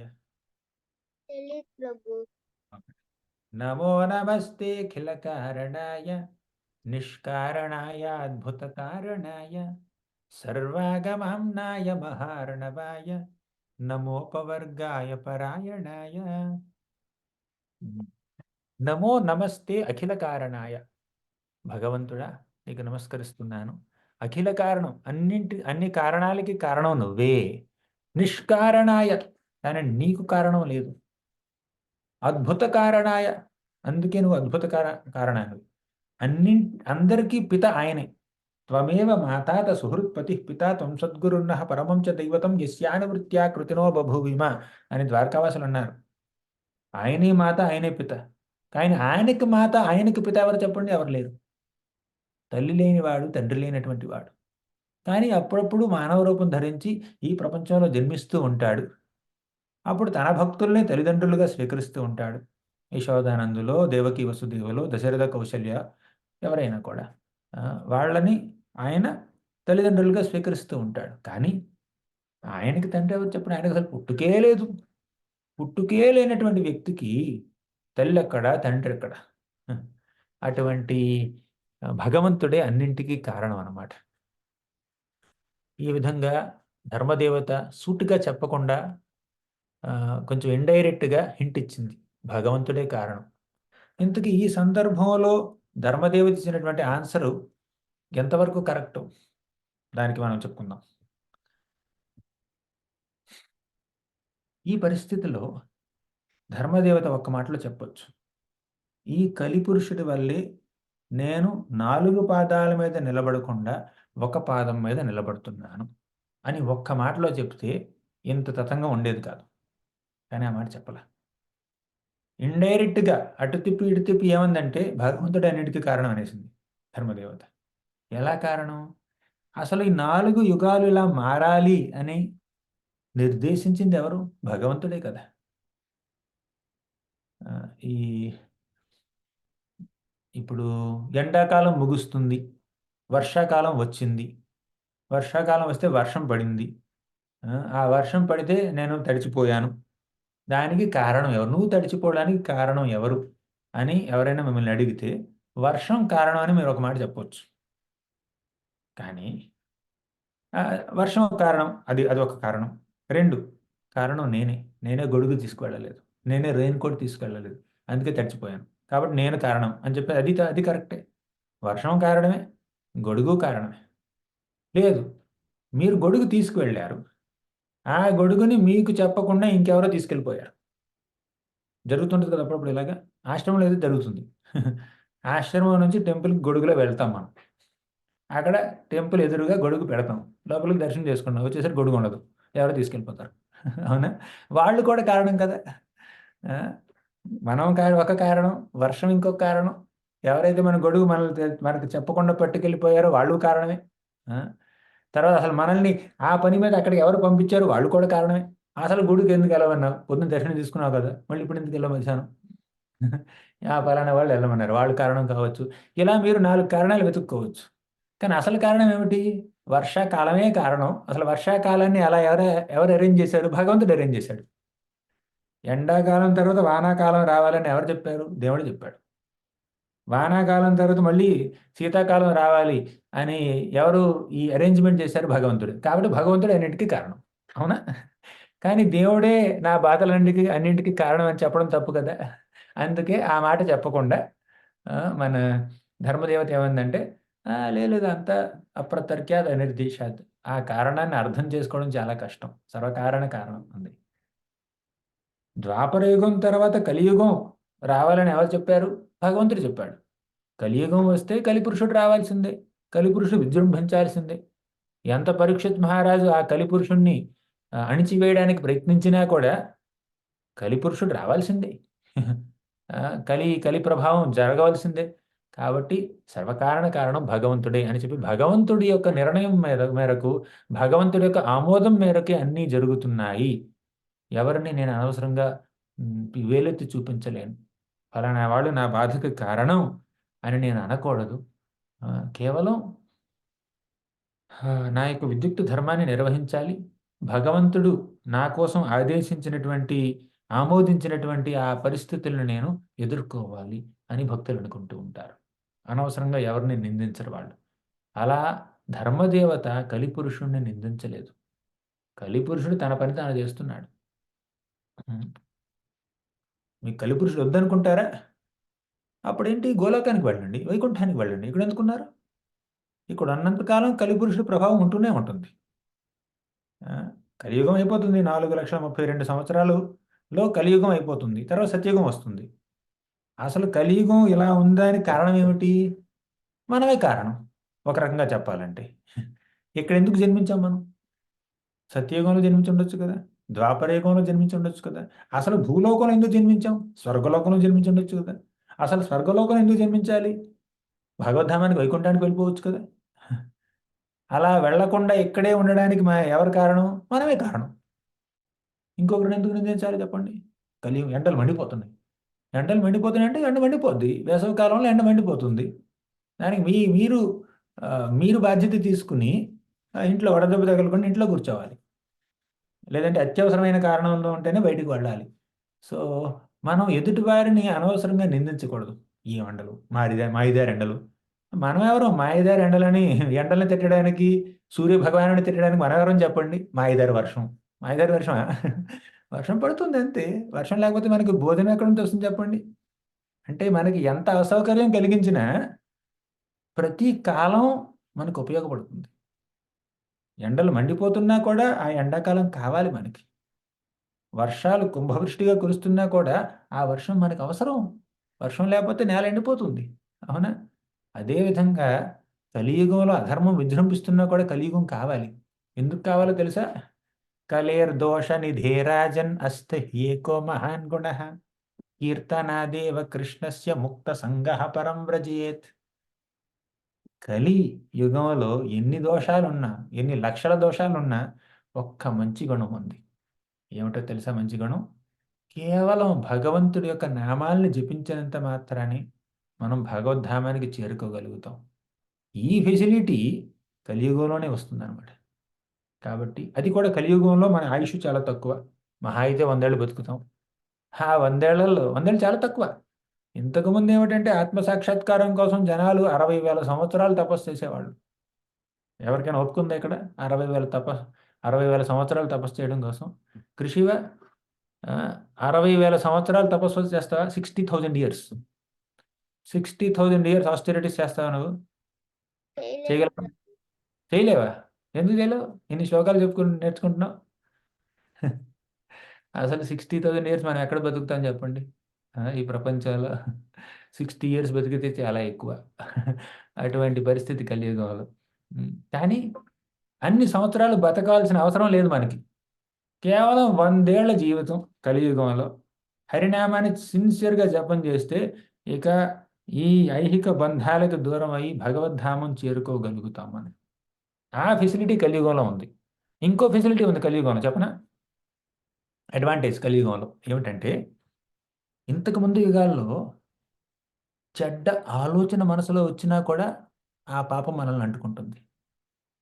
కేవలం ఎదుటివారిని మోసం చెయ్యాలి అని ఆ చిన్న ఆలోచన గనక మన మనసులో వస్తే, ఆ పాపం మనకు అంటుకుంటుంది. మనం ఆ పాప ఫలితం అనుభవించవలసిందే. కానీ ఎవరికైనా మంచి చేయాలని ఆలోచిస్తే సరిపోదు. ఎవరికైనా నిజంగా మంచి చేస్తేనే ఆ ప్రతిఫలం మనకొస్తుంది ఇంతకుముందు యుగాల్లో. కానీ కలియుగంలో హ్మ్. సిట్యుయేషన్ డిఫరెంట్ అనమాట. ఏమిటంటే, కలియుగంలో ఎవరికైనా మేలు చెయ్యాలి అనే చిన్న తలంపు మన మనసులో వచ్చినా చాలు. ఆ ప్రతిఫలం మనకొచ్చేస్తుంది. బెనిఫిట్ మనకొచ్చేస్తుంది. కానీ ఎవరికైనా హాని చేయాలన్న మనసులో ఒక తలంపొచ్చిందనుకోండి, దానికి మనకు ఎటువంటి పెనాల్టీ లేదు. అంటే మనసులో ఉన్నటువంటి చెడు ఆలోచనలకి, చెడు ఆలోచనలకి మనకెవరు పెనాల్టీ వేయరు. కానీ మంచి ఆలోచనలకు మాత్రం ఇస్తారు. రివార్డులిస్తారు మనకి. అది కలియుగంలో ఉన్నటువంటి స్పెషల్ కన్సెషన్ అనమాట. అలాగని నేను కేవలం మంచి ఆలోచన చేస్తాను, మంచి కార్యాలు చేయనంటే కుదరదు. మీకు చేసే శక్తి ఉంటే అప్పుడు చెయ్యాలి. ఆ!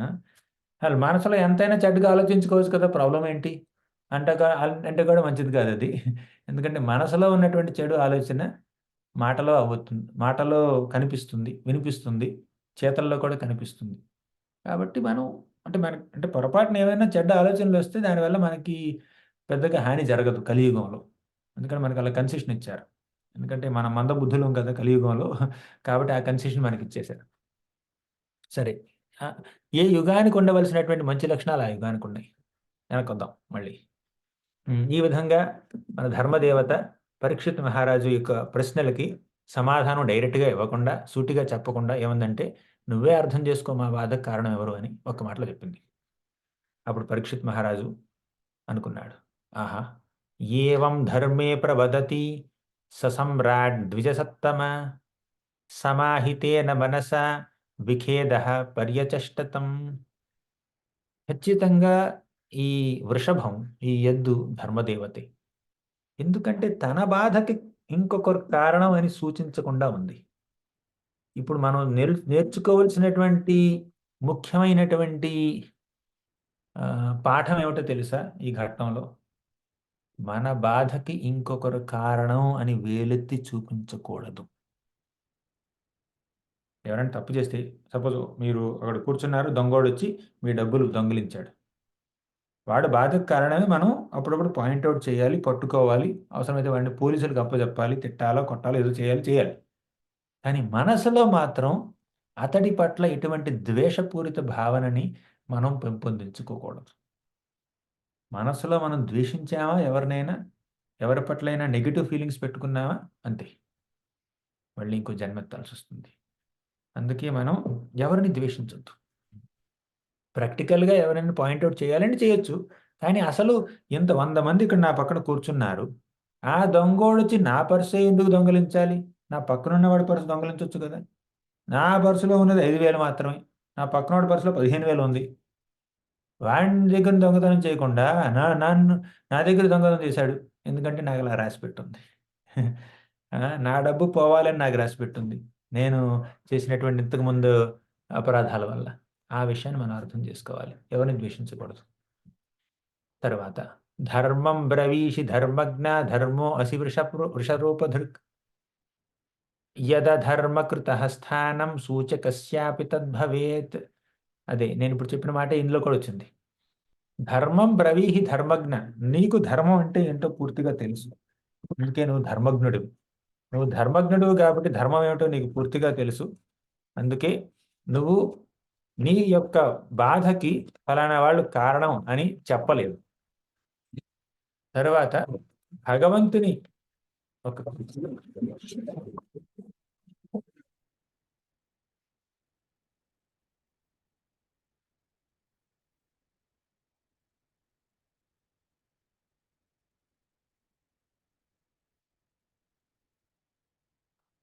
వినిపిస్తుందా మాట? ఆ! ధర్మం బ్రవీహి ధర్మజ్ఞ ధర్మో అసి వృషరూపధృక్. నీకు ధర్మం పూర్తిగా తెలుసు. అందుకే నువ్వు ఎవరిని వేలెత్తి చూపించలేదు. యధర్మ కృతః యథధర్మకృతః స్థానం సూచకస్యాపి యద్భవేత్. ఎవరైతే అధర్మం ఇలా జరిగిందని సూచిస్తారో, నిందిస్తారో, తప్పు పడతారో వారికి కూడా ఒక అలా సూచించినందుకు రియాక్షన్ వస్తుంది అని అన్నాడు. అంటే ఈ ఫలానా వాడు అధర్మం చేశాడు, నేను సూచించకూడదా? సూచిస్తేనే ఇంత పెద్ద తప్ప అని మనకు అనిపించవచ్చు. కానీ ఆ సూచన అప్పుడప్పుడు చేయవలసి వస్తుంది. కానీ ఏ భావనతో చెయ్యాలి? కేవలం ధర్మాన్ని ఆశించి మాత్రమే చెయ్యాలి. ఎదుటివారిని కించపరచడానికి చేయకూడదు. మనం సూచించేటటువంటి ఆ ధర్మం మనల్ని మనలో ఉన్నటువంటి ద్వేషపూరిత భావనల్ని పెంచకూడదన్నమాట. సూచికశ్చాపి తద్భవేత్. అందుకే ఎదుటివారిని నిందించడం చాలా తప్పు, చాలా డేంజరస్ అన్నమాట. తర్వాత అథవా దేవ మాయాయా నూనం గతిగోచర చేతసో వచశ్చాపి భూతానామితి నిశ్చయః. భగవంతుని శక్తుల ద్వారా మన యొక్క మనోకల్పన ద్వారా మనం భగవంతుడి యొక్క శక్తుల్ని అంచనా వేయలేం అని చెప్పి పరీక్షిత్ మహారాజు ఈ వృషభం చెప్పినటువంటి మాటలన్నింటినీ ఆమోదించాడనమాట. తర్వాత కృషివ తపః శౌచం దయా సత్యం ఇతి పాదాః కృతే కృతాః అధర్మాంశైస్త్రయో భగ్నా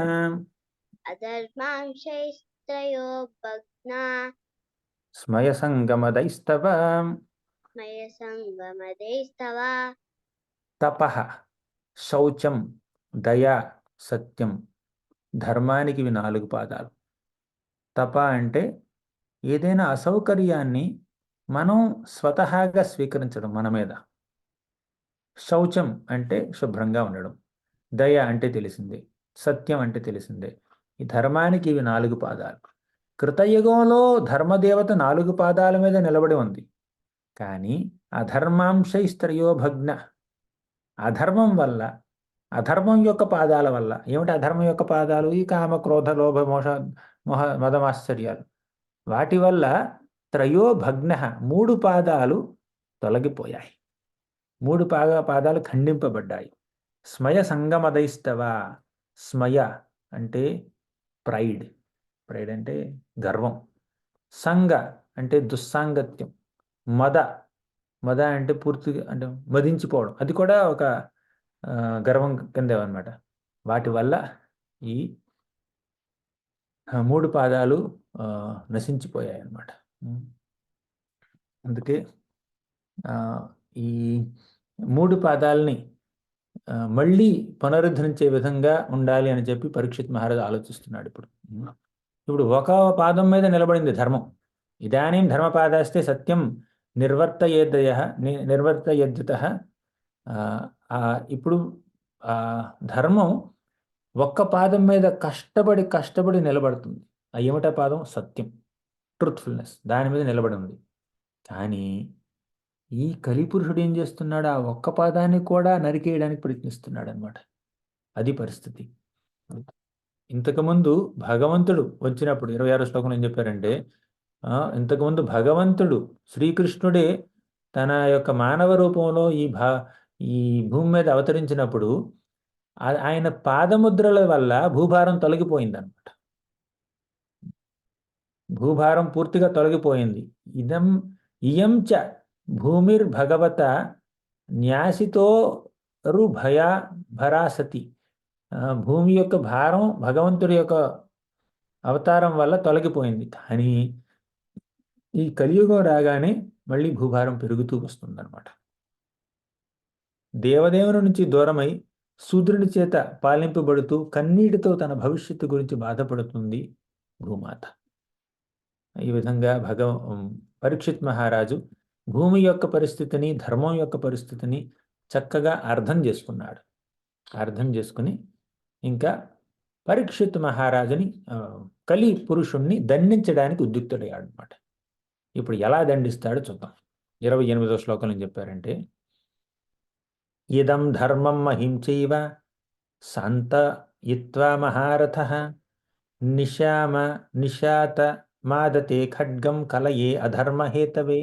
వెంటనే తన ఖడ్గాన్ని తీసుకుని ఈ కలిపురుషుణ్ణి చంపడానికి ప్రయత్నించాడు పరీక్షిత్ మహారాజు. ఈ ధర్మదేవత పాయింట్అవుట్ చేయకపోయినా, నువ్వే ఈ కలిపురుషుడే నా యొక్క బాధకి కారణం అని సూచించకపోయిన ధర్మదేవత వెంటనే పరీక్షిత్ మహారాజు మాత్రం చాలా క్లియర్గా అర్థం చేసుకుని ధర్మదేవత యొక్క బాధకి, భూమాత యొక్క బాధకి కేవలం ఈ కలిపురుషుడే కారణం అని చెప్పి ఖడ్గాన్ని తీసి తల నరకడానికి ఉద్యుక్తుడయ్యాడు. ఒక్క క్షణం లేట్ అయితే తల నరికేసేవాడు. కానీ అప్పుడేం జరిగింది? కలిపురుషుడు భయంతో పూర్తిగా శరణం పొందాడు. తం జిఘాంసం అభిప్రేత్య విహాయ నృపలాంఛనం. వెంటనే విహాయ నృపలాంఛనం అంటే తాను వేసుకున్నటువంటి రాజ్యదుస్తుల్ని వెంటనే తీసేసి తొలగించి శిరసా సమగద్ భయ విహ్వల తత్పాదమూలం. వెంటనే పరీక్షిత్ మహారాజు యొక్క పాదాల మీద పడ్డాడు. నన్ను రక్షించు, శరణు శరణు మహాప్రభు పరీక్షిత్ మహారాజా, నేను నీ శరణు పొందాను, నువ్వు నన్ను రక్షించు అని చెప్పి కాళ్ళ మీద పడ్డాడు. అలా కాళ్ళ మీద పడి శరణు పొందినటువంటి ఒక వ్యక్తిని ఏ రాజైనా, ముఖ్యంగా కురువంశంలో జన్మించినటువంటి రాజు సంహరిస్తాడో చెప్పండి? ఛాన్సే లేదు. అందుకే పరీక్షిత్ మహారాజు కలిపురుషుణ్ణి చంపలేదు. ఎందుకు? శరణ పొందాడు కదా, శరణ అన్నాడు కదా, అందుకే చంపలేదు. తర్వాత పతితం పదయోర్వీశ కృపయా దీనవత్సల శరణ్యో నావధీత్ శ్లోక్య అహచ్చేదం హసన్నివ. శరణ్యో నా అవధీత్ శ్లోక్య. శరణు పొందినటువంటి వ్యక్తిని ఎవరు శిక్షించకూడదనమాట. కృపయా దీనవత్సల, కృపతో దీనవత్సలుడైనటువంటి ఈ పరీక్షిత్ మహారాజు ఈ కలిపురుషుణ్ణి చంపలేదు, చంపదలుచుకోలేదు. శరణు కోరినటువంటి వ్యక్తిని ఎవరూ చంపకూడదు. ఇప్పుడు కానీ రాజా ఉన్నాడు, నేను నిన్ను చంపట్లేదు, నువ్వు నా శరణు పొందావు కాబట్టి, నా కాళ్ళ మీద పడ్డావు కాబట్టి, నేను ఒక క్షత్రియుణ్ణి కాబట్టి, కురువంశంలో జన్మించాను కాబట్టి నేను నిన్ను చంపట్లేదు, భయపడదు. మతే గుడాకేశ సోధరాణం బద్ధాంజలివైర్ భయమస్తి కించిత్. అంటే బద్ధాంజలి, చేతులు జోడించి భయంతో ఉన్నటువంటి వ్యక్తిని మేము ఎవరిని చంపం, అటువంటి వారిని మేము చంపం. కాకపోతే నువ్వు నా రాజ్యంలో నివసించడానికి వీలు లేదు, వెంటనే నా రాజ్యాన్ని విడిచిపెట్టి వెళ్ళిపో అన్నాడు. నీకు ప్రాణభయం లేదు, కానీ నా రాజ్యంలో ఉండే అర్హత కూడా లేదు, అక్కడి నుంచి వెళ్ళిపో అన్నాడు. అప్పుడు కలిపురుషుడు ఏమన్నాడంటే, ఆహా, నువ్వు నాకు ఆశ్రయం ఇచ్చావు, నన్ను రక్షిస్తానన్నావు, నాకు అభయాన్ని ప్రసాదించావు. అభయాన్ని ప్రసాదించినటువంటి నువ్వు నీ రాజ్యంలో ఉండకుండా చేస్తే అది ఎటువంటి అభయం చెప్పు? దాన్ని అభయం అంటారా? కాబట్టి నీ యొక్క అభయం నిజమైనటువంటి అభయం కాదు. నాకు నీ రాజ్యంలోనే ఉండేటటువంటి అవకాశాన్ని నువ్వు కల్పించాలి అన్నాడు. అవునా? పరీక్షిత్ ఏమంటున్నాడు 32వ శ్లోకంలో, నీలాంటి అధర్మపరుణ్ణి దేశాధినేతగా అనుమతిస్తే అధర్మ లక్షణాలతో నువ్వు పూర్తిగా నా రాజ్యాన్ని కబళిస్తావు. కాబట్టి నేను నిన్ను నా రాజ్యంలో ఉంచదలుచుకోలేదు. నీకు ప్రాణభయం అయితే లేదు, నేను నిన్ను చంపట్లేదు, కానీ నా రాజ్యంలో మాత్రం ఉండొద్దు అన్నాడు. నా రాజ్యంలో శ్రీకృష్ణ భగవానుడు పూజనీయుడు, సత్యం ధర్మం అవన్నీ నా రాజ్యంలో చక్కగా అభివృద్ధి చెందాలి, యజ్ఞయాగాదులకు ఎటువంటి ఆటంకం జరగకూడదు. కానీ అటువంటి పుణ్యభూమిలో నువ్వు ఉండవలసినటువంటి అవసరం లేదు, ఉండకూడదు. యజ్ఞేశ్వరం యజ్ఞ వితాన విఘ్నాహ అంటే యజ్ఞేశ్వరుడైనటువంటి ఆ భగవంతుణ్ణి పూజిస్తారు నా ప్రజలు, అటువంటి ప్రజల్ని నువ్వు దూషితం చేయొద్దు, వెళ్ళిపో అన్నాడు. ధర్మం సత్యం ఉన్నటువంటి యజ్ఞ ప్రదేశాల్లో నీ వంటి దుర్మార్గుడు ఉండకూడదు, వెళ్ళిపో అని అన్నాడు. అప్పుడు కలి ఏమన్నాడంటే, యత్ర క్వవాథ వత్స్యామి సార్వభౌమత వాగ్నయ లక్షయే తత్ర తత్రాపి త్వామత్తేషు శరాసనం. నువ్వు నన్ను ఇక్కడ ఉంచదలుచుకోలేదు, కానీ నేను ఎక్కడికి వెళ్ళినా కూడా, నువ్వు రాజ్యం నుంచి వెళ్ళిపోమంటున్నావు, నేను ఎక్కడికి వెళ్ళిపోయినా కూడా నువ్వే కనిపిస్తావు నాకు ధనుర్బాణాలతో. నన్ను సంహరించడానికి సిద్ధంగా ఉండి కనిపిస్తావు. ఇక్కడ నాకు అభయం ఇచ్చినటువంటి పరిస్థితి ఎక్కడుంది చెప్పు. ఎంతో వణికిపోతూ భయంతో కలిపురుషుడు ఏమన్నాడంటే, నాకు అభయాన్ని ఇచ్చినటువంటి నువ్వు ఆశ్చర్యాన్ని కూడా ఇవ్వాలి.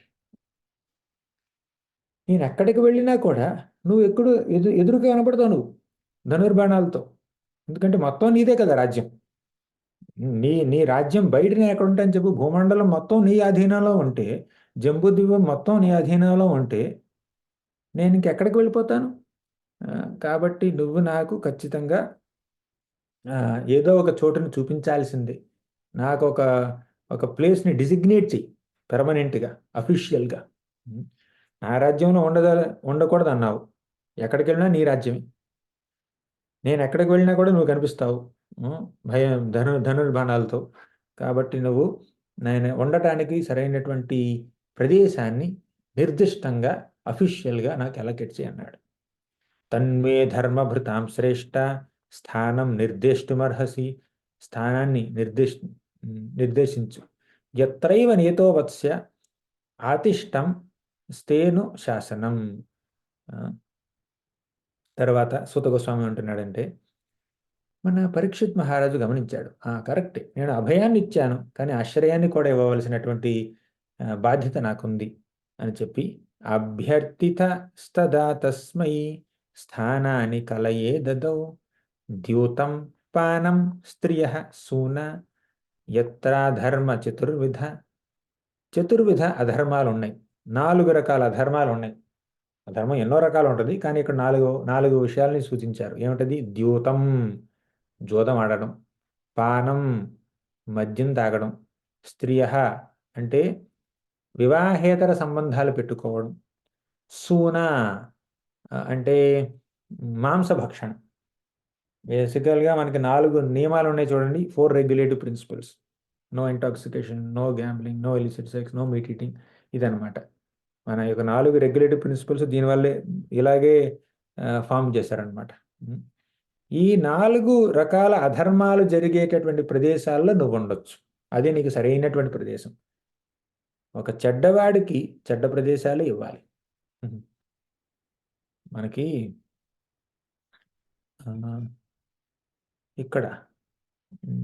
ఇక్కడంటే 4వ స్కందంలో ఒక స్టోరీ వస్తుంది, వేణ మహారాజు యొక్క స్టోరీ. ఆ వేణ చెడ్డవాడు. ఆ వేణ అనేటువంటి రాజుని ఈ బ్రాహ్మణులు శపించి సంహరించారు. తరువాత రాజు లేడు కదా అని చెప్పి ఆ వేణ యొక్క శరీరాన్ని కాస్త మధించి, ఆ శరీరంలో ఉన్నటువంటి కలుషితం మొత్తాన్ని నిషధ అనేటటువంటి ఒక వ్యక్తి రూపంలో సపరేట్ చేశారనమాట. ఆ నిషధ ఆ వ్యక్తికి వాళ్ళు ఎటువంటి ప్రదేశాన్ని ఇచ్చారో తెలుసా? నువ్వు వెళ్ళి ఆ కొండల్లో కోనల్లో అక్కడ బ్రతుకు నువ్వు అని చెప్పి ఈ గుహల్ని, కొండల్ని, కోనల్ని ఇచ్చేశాడు. నగరంలో నివసించనివ్వలేదన్నమాట అటువంటి వ్యక్తిని. కానీ తరువాత మళ్ళీ ఆ శరీరాన్ని మధించి వాళ్ళు పృథు మహారాజుకి జన్మనిచ్చారు. ఆ పృథు మహారాజు రాజు అయ్యాడు. అంటే చెడ్డవారు ఉండవలసినటువంటి ప్రదేశాలు కొన్ని ఉంటాయి. ఇప్పుడు క్రిమినల్స్ ఉంటారు, వాళ్ళకి జైలు ఇస్తారు. నార్మల్ పరిస్థితి, నార్మల్ ఇవ్వరు అనమాట, ప్రదేశాలు ఇవ్వరు వాళ్ళకి జైల్స్ ఇస్తారనమాట. అలాగే కలిపురుషుడికి పరీక్షిత్ మహారాజు 4 స్థానాల్ని ఇచ్చాడనమాట, ఇక్కడ నువ్వు ఉండొచ్చని. కానీ కలిపురుషుడు ఏమన్నాడంటే, అసలు నీ రాజ్యంలో ఈ 4 ప్రదేశాలు ఎక్కడుంటే చెప్పు నాకు. ఎవరు మద్యం సేవిస్తున్నారు నీ రాజ్యంలో? ఎవరు దుస్సాంగత్యం పాలవుతున్నారు? ఎవరు జోదం ఆడుతున్నారు? ఒకప్పుడు ఆడాడు శకుని ఇప్పుడు చచ్చిపోయాడు. ఎవరు నీ యొక్క రాజ్యంలో ఎవరు ఈ 4 నియమాలని ఉల్లంఘించరు అని కలిపురుషుడు అంటే, అప్పుడు పరీక్షిత్ మహారాజు సరే ఇంకేం కావాలన్నాడు. అప్పుడు కలిపురుషుడు 5వది కావాలి నాకు. ఏమిటది? బంగారం. రజో వైరం చ పంచమం. ఏమిటంటే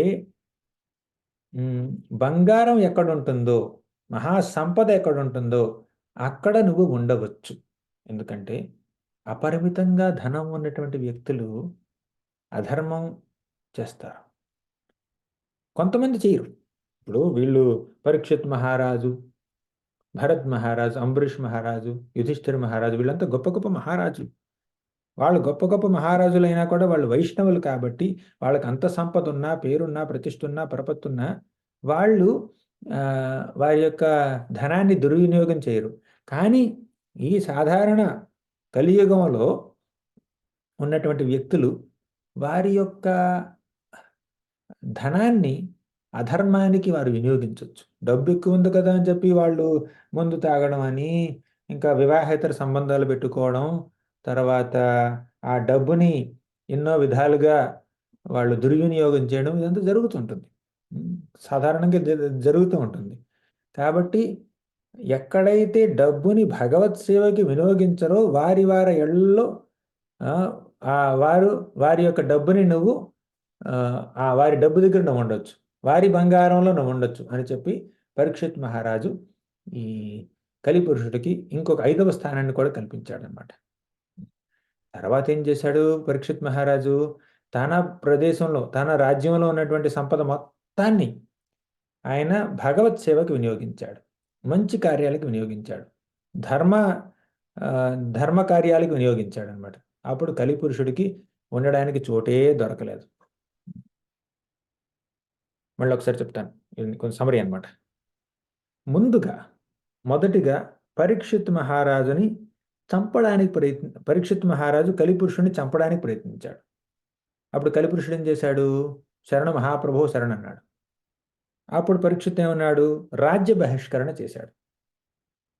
కలి ఏమన్నాడు అప్పుడు? రాజ్య బహిష్కరణ చేస్తావా? ఎక్కడైనా నీ రాజ్యం ఉంది కదా, నాకు అభయం ఇచ్చిన వాడివి ఆశ్రయం ఇవ్వలేవా అని అన్నాడు. అప్పుడు పరీక్షిత్ ఏం చేశాడు? ఎక్కడైతే 4 నియమాలను ఉల్లంఘిస్తున్నారో జనాలు అక్కడ ఉండొచ్చు అన్నాడు. అటువంటి ప్రదేశాలు నీ రాజ్యంలో లేవు అన్నాడు కలి. అప్పుడు 5వ ప్రదేశం ఏంటి? బంగారాన్ని ఇచ్చాడు. తర్వాత అప్పుడు కలిపురుషుడికి అర్థమైంది, బంగారం ఉన్న చోట నేను ఉండొచ్చు అని. కానీ పరీక్షిత్ ఏం చేశాడు? ఆ బంగారం మొత్తం భగవత్ సేవలో వినియోగించాడు. ఇలా 4 విధాలుగా పరీక్షిత్ మహారాజు కలికి అసలు ఆశ్చర్యం లేకుండా చేశాడనమాట. చాలా తెలివిగా. చంపలేదు, ఆశ్రయం ఇచ్చినట్టే ఇచ్చాడు, కానీ ఆశ్చర్యం లేకుండా చేశాడు. చెడ్డవారికి ఆశ్రయం కల్పించకూడదు మనం. పాముకి పాలు పోసి పెంచినట్టు అనమాట. కానీ ఏం చేస్తాం? అది భగవంతుడి యొక్క లీల ప్రకారం యుగాలు మారవలసిందే, కలి విజృంభించవలసిందే. కానీ పరీక్షిత్ మహారాజు అంత గొప్పవాడు కాబట్టి ఆ కలిని అణిచేశాడు ఇప్పుడు ప్రస్తుతం. సరే, ఇక్కడ మనకు ఒక సలహా ఇచ్చారు భాగవతంలో. ఏమిటంటే, ధర్మదేవత కోల్పోయినటువంటి 3 పాదాలని పునఃస్థాపించాడు మన పరీక్షిత్ మహారాజు.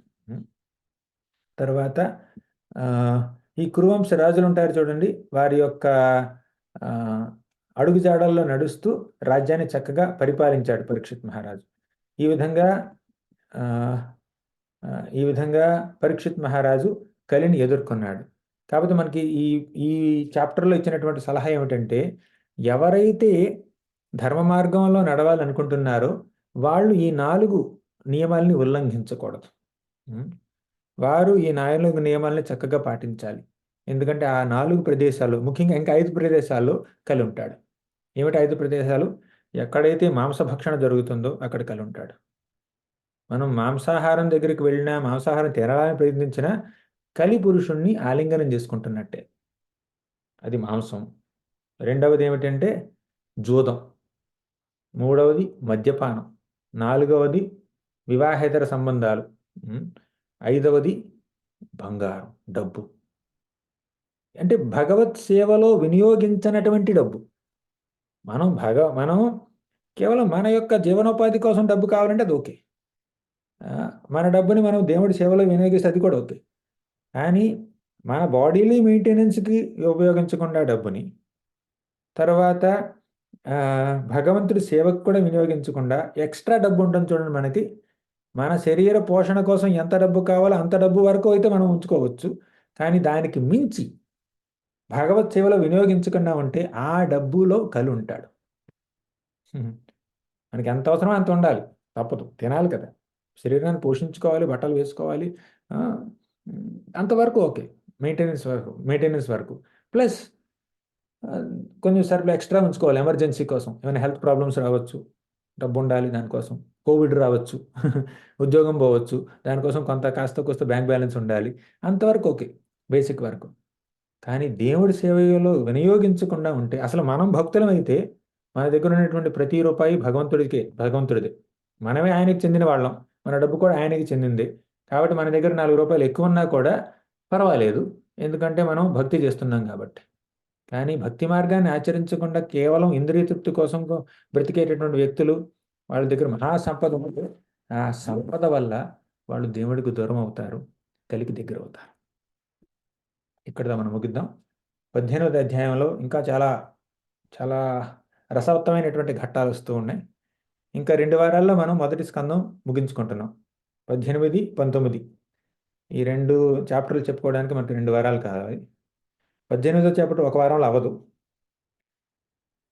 నెక్స్ట్ 18 చాప్టర్ నేనొక 70%, 80% 70% ముగిస్తాను. తర్వాత మిగిలిన 30% 18 చాప్టర్ ప్లస్ 19 చాప్టర్ చిన్నది. ఆ 2 వారాల్లో ముగించుకుందాం. Thank you very much. Granthraj Shrimad Bhagavatam కి జై. శ్రీల ప్రభుపాద్ కి జై.